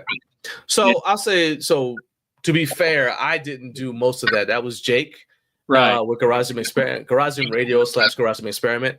But I did have Kyle on here, and we did talk about it. So yeah. And the big brands that go to the HomeGymCon, their social media people have seen that. They're watching that too. So you've established a precedent here to give us inventor some confidence that things can be worked out. And if you do absolutely steal an idea, you're going to be frowned upon. And it's a a growing large community, home gym and garage gym users. So let's see here. So Jay says, I asked about the size as an attachment for people who have a cable system in the rear. So yeah, I understand your question. So what he's talking about is like, let's say somebody has a, like a cable stack that's in the back of the power rack. And he said, do you have a way to mount it on the side? Again, this is the only one that exists, but do you have like a solution to that? Okay. So I assume that the front stanchions are free. You put it on the front as long as you got enough weight or it's bolted down, because you could be cantilevering a bunch of weight in front of your dumbbell, your power rack, right? Right. So you can mount this on the front and use it that way as long as you're anchored. Right. And I'll say there was another one too, because somebody, I don't remember who it was, but there's a comment earlier where it was talking about like this as a rehab option, right? And I'll just come back and say this is my experience with why I used the not the Mad Spotter, but the original version of that product, which is the it was the power hooks from dumbbell power hooks from Country Power, and now Body Solid sells their version of it. And to me, it's a superior design. But in any case, so I'm not the strongest guy I know, okay? But I can bench press for reps with 120-pound dumbbells. What I can't do is sit back with 120-pound dumbbells in each hand. Yeah. So for someone like me, let's say I did my barbell benching, and then I want to do dumbbell bench as the accessory work, that your product would work for me because it wouldn't take long to set up, which is my number one thing. Does it take a long time to set up? And then I could mount my 120-pound dumbbells and do my work with there and not have to worry about, well, how am I going to get, the dumbbells up in position to be able to use them? So it's not necessarily just for people who can't handle heavy dumbbell, because I think that's the other thing people think about too. I'm like, dude, I can bench 120s for reps. Yeah, it worked great in rehab. I used it for rehab. But it was designed for people who want to lift the heaviest dumbbells they can and ever will, because they are able to get themselves set, loading themselves up with weight. They can do the exercise with 100% confidence because you don't have to think about an exit strategy. You just bring them back to the liftoff, or you just let them fall and hang. Yeah. So Jared says this would have to go on his front uprights because he's got a bunch of stuff going on his power rack. His rack is like a Optimus Prime when you look at it. It looks pretty dang good, actually. If anybody wants to just be jealous for a while, go check out Jared on Instagram and just admire it. But he said this would have to go on my front uprights. I'd just be out further from my rack than normal with barbell pressing. Move your bench out, Yeah. So Jay mentioned surplus strength, and yes, I have my man from Surplus Strength. Yes, I've got his phone number. I can text it to you. Well, I'll reach out to him and make sure he's okay with me giving out his number, and then if he is, and I'll connect you guys. But yeah, and Joyce said that you taught yourself to weld so you could build the several prototypes. What I think is funny is how in the beginning you're like, well, I wanted to I started going to school because I want to give myself something to do so I wouldn't get into drinking, right? Yeah. Okay. So you were working a full day, and then you'd sleep for 4 hours, then walk back to class. I'm like, what free time did you have that you were going to be drinking? I'm like, the only way I can see you drinking is if you're drinking on the way walking home. That's if I didn't take classes, right? Oh, okay. I went to class in the day. Then I started my work at 3 o'clock every day, 4 o'clock. They shifted the hours seasonally. And work second shift. And then I do my homework and get to school and do that every day for 8 years.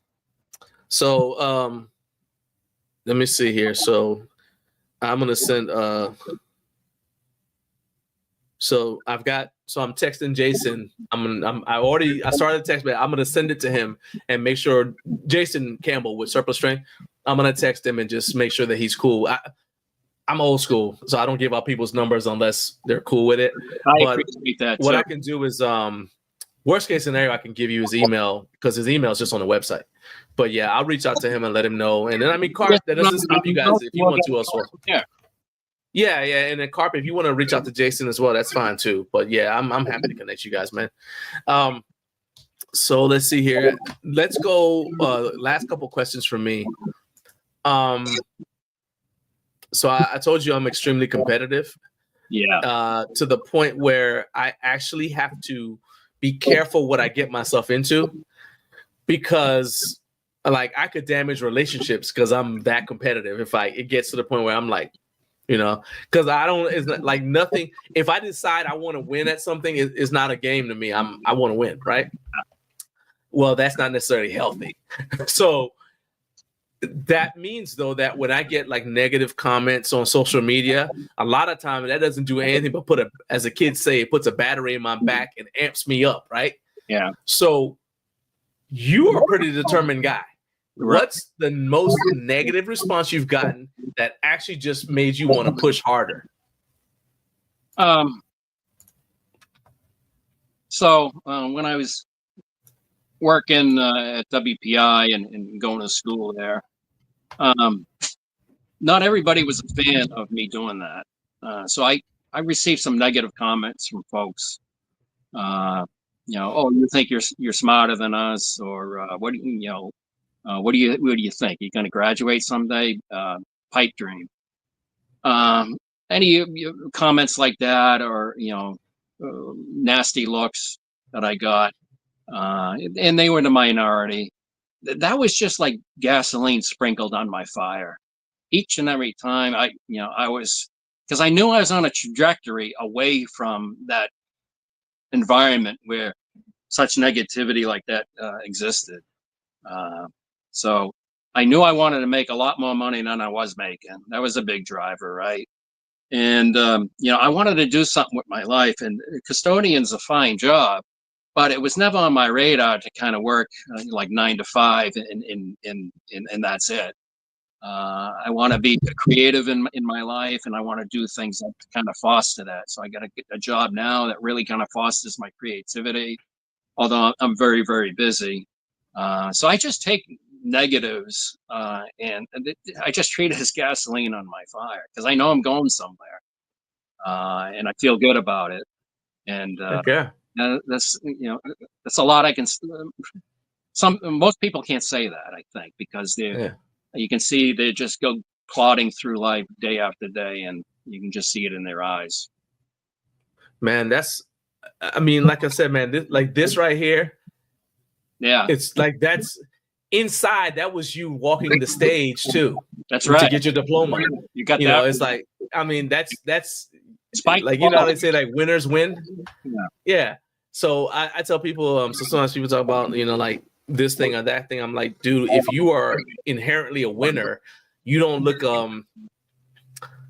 as a setback as like a stop sign. Like, okay, I'm sorry, it's not like a dead end. It may be a stop sign, it may be a detour, but it's not going to stop you forever. You know what I mean? And I think that's why I said that hearing your story inspired me even more, because I was like, well, like I said, it inspired me because, again, like I don't normally talk about it, but I mean, it's nothing for me to have to drive like 8 hours or more to do a live stream.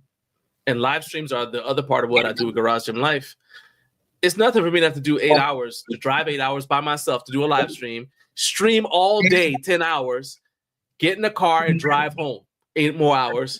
And then depending on the day, I might have to take a nap and then go into work 12 hours, start, that Sunday night to start my work week and just, whatever. Right. But hardest working man in YouTube.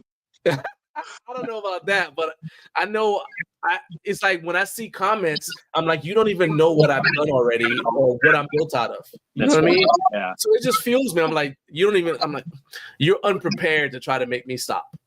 Yeah. You're not prepared for that. One thing I will say is, I don't know if you've got a website, but it goes kind of back to what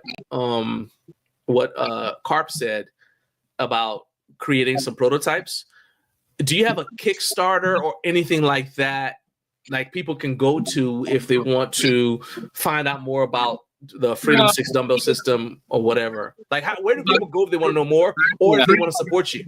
So another element of our outreach from HomeGymCon 2024 was develop a website to start engaging and demonstrating and kind of as a reach out to kind of summon in potential manufacturers. Of course, that got put on hold. So we're in a good space now. We got the summer chaos behind us. I got an international trip coming up at work, but when I get back from that, mid-December, I'll be off for a little bit. And that's when we will kind of regroup and plot out, putting out some media, social media in 2025 to kind of show the benefits of this and establish a website. And then we'll pick up the effort to find a contract manufacturer to help us with that. And if anybody's listening to this now and has some good recommendations for somebody who can manufacture, say 10, 15 pieces or whatever, short run, please reach out to John and he'll forward that to me. Yeah, I'd be happy to.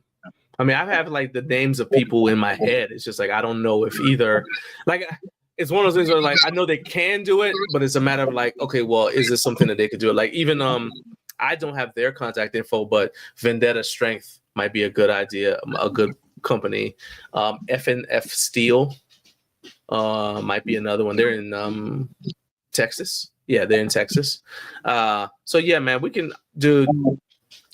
I know I say this probably too much, but the point of Garage Gym Life is to provide home gym owners with the information and inspiration they need so that they can achieve their goals at home in a home gym environment. But to me, that also means when you have a dream like this, I help you. Yeah. You know what I mean? And so, I meant what I said when I was like, if I can help you, I will. So this is just part. I wish I could do more like today, but I just want to keep on. I don't want this to die. I want people to know your story, and I'm doing the best. And everybody who's watching this, when I keep on saying, share the link, it's not just because I want to be popular, whatever. I want people to hear this story, right? Share the link because I want people to hear this story. If all they do is watch the part where he worked 8 years working nights to get his college degree, they need to hear that. Share the freaking link. All right? Share the link. It costs you nothing. And subscribe so I can get more people to share more stories like this. All right? So that's enough of that rant. Michael, man, I appreciate you being here. Thank you so much for all of the support that you and Joyce give me. I just want to introduce Joyce before we leave. Yeah, we've been waiting to talk to her. You can reach me at michaelvcreate@gmail.com or joycevcreate@gmail.com. She's going to be doing the phone work, reaching out to folks to kind of have discussions about. Hey, your sound is just did something bad. I don't know what just happened. Can you read me now? As soon as Joyce came next to you, your sound. I don't know what happened to the sound. Okay, but yeah, go ahead. Say the email again. Yeah, joycevcreate@gmail.com. She'll be reaching out to, and feel free to reach out to her if you can do some manufacturing for us, or if you want to talk about actually licensing the RIP. Please reach out and we can start the discussions. That'd be great. Hey, one thing, the question you forwarded me that I want to answer here is, what do I see myself and Joyce doing in 10 years? Yeah, that's where we're ending. Go ahead. Yeah, so I see us as VIP guests at the World Dumbbell Press Championships, sponsored by the manufacturer of the Freedom 6 dumbbell system. Nice. Good enough. Hey, if you're gonna dream, you might as well dream big, man. I love it. Yeah. So last comment is Mike and Joyce, best wishes, 100%. Thank you. And I echo those, man. Thank you for spending some time with me and giving me the time of day. And we're gonna stick with this, man. I like watching winners win. Thank you for your generosity and your hard work. Thank you. Thank you. All right, man. Later.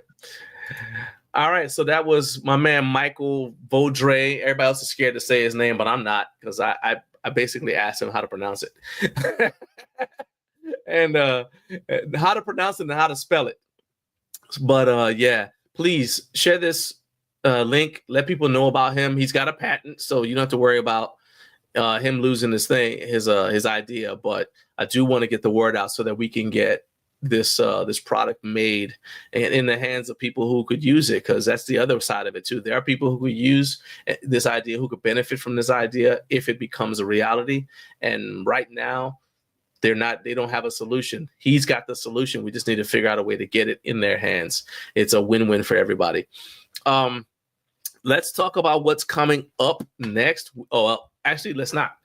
Shout out to the West Coast. We've already had a representative from the West Coast, 619 driver, my man Jay, representing the West Coast. Appreciate you guys being here. Thank you for getting up way too early. It's 6 a.m. for you guys. It's about 9 a.m. for us. But thank you for getting up way too early with Garage Gym Life. And thank all of you for hanging out here on the show with me all day long. We've had some awesome guests. I thought it was a really great show, but it wouldn't have been that way if not for all of you. So if you just joined live, we're about to close things out, but this will be available as a replay, and I'm going to get the timestamps added on here as quickly as I can. If you are listening on Podbean, appreciate you for listening, but please do me a favor and go into the show notes and click that link to come to YouTube so that you can subscribe to a YouTube channel. There's a lot of video that goes with the podcast, with this show. It's not quite a podcast, but there's a lot of video that goes with the show that you miss out on if you don't come watch the video. So I want you guys to see all of that. So next week we have a situation. We were going to have, I guess I should play the music, shouldn't I? So we were going to have Tom Zhang from RitFit, and he was scheduled. He's got some stuff that's come up, but we're trying to see if we can work it out to reschedule him or if he can still come on that day. So next week is a little bit up in the air, but we are still going to be here next week. No problem, definitely. We will be here next week on the 22nd for another episode of Way Too Early with Garage Gym Life. And then the next day, we're going to be streaming. Once again, like I said, we'll be streaming the USPC Shack Showdown right here on the Garage Gym Life YouTube channel. So you guys make sure we got a lot of stuff for you guys next week. Make sure you do not miss it. Till next week.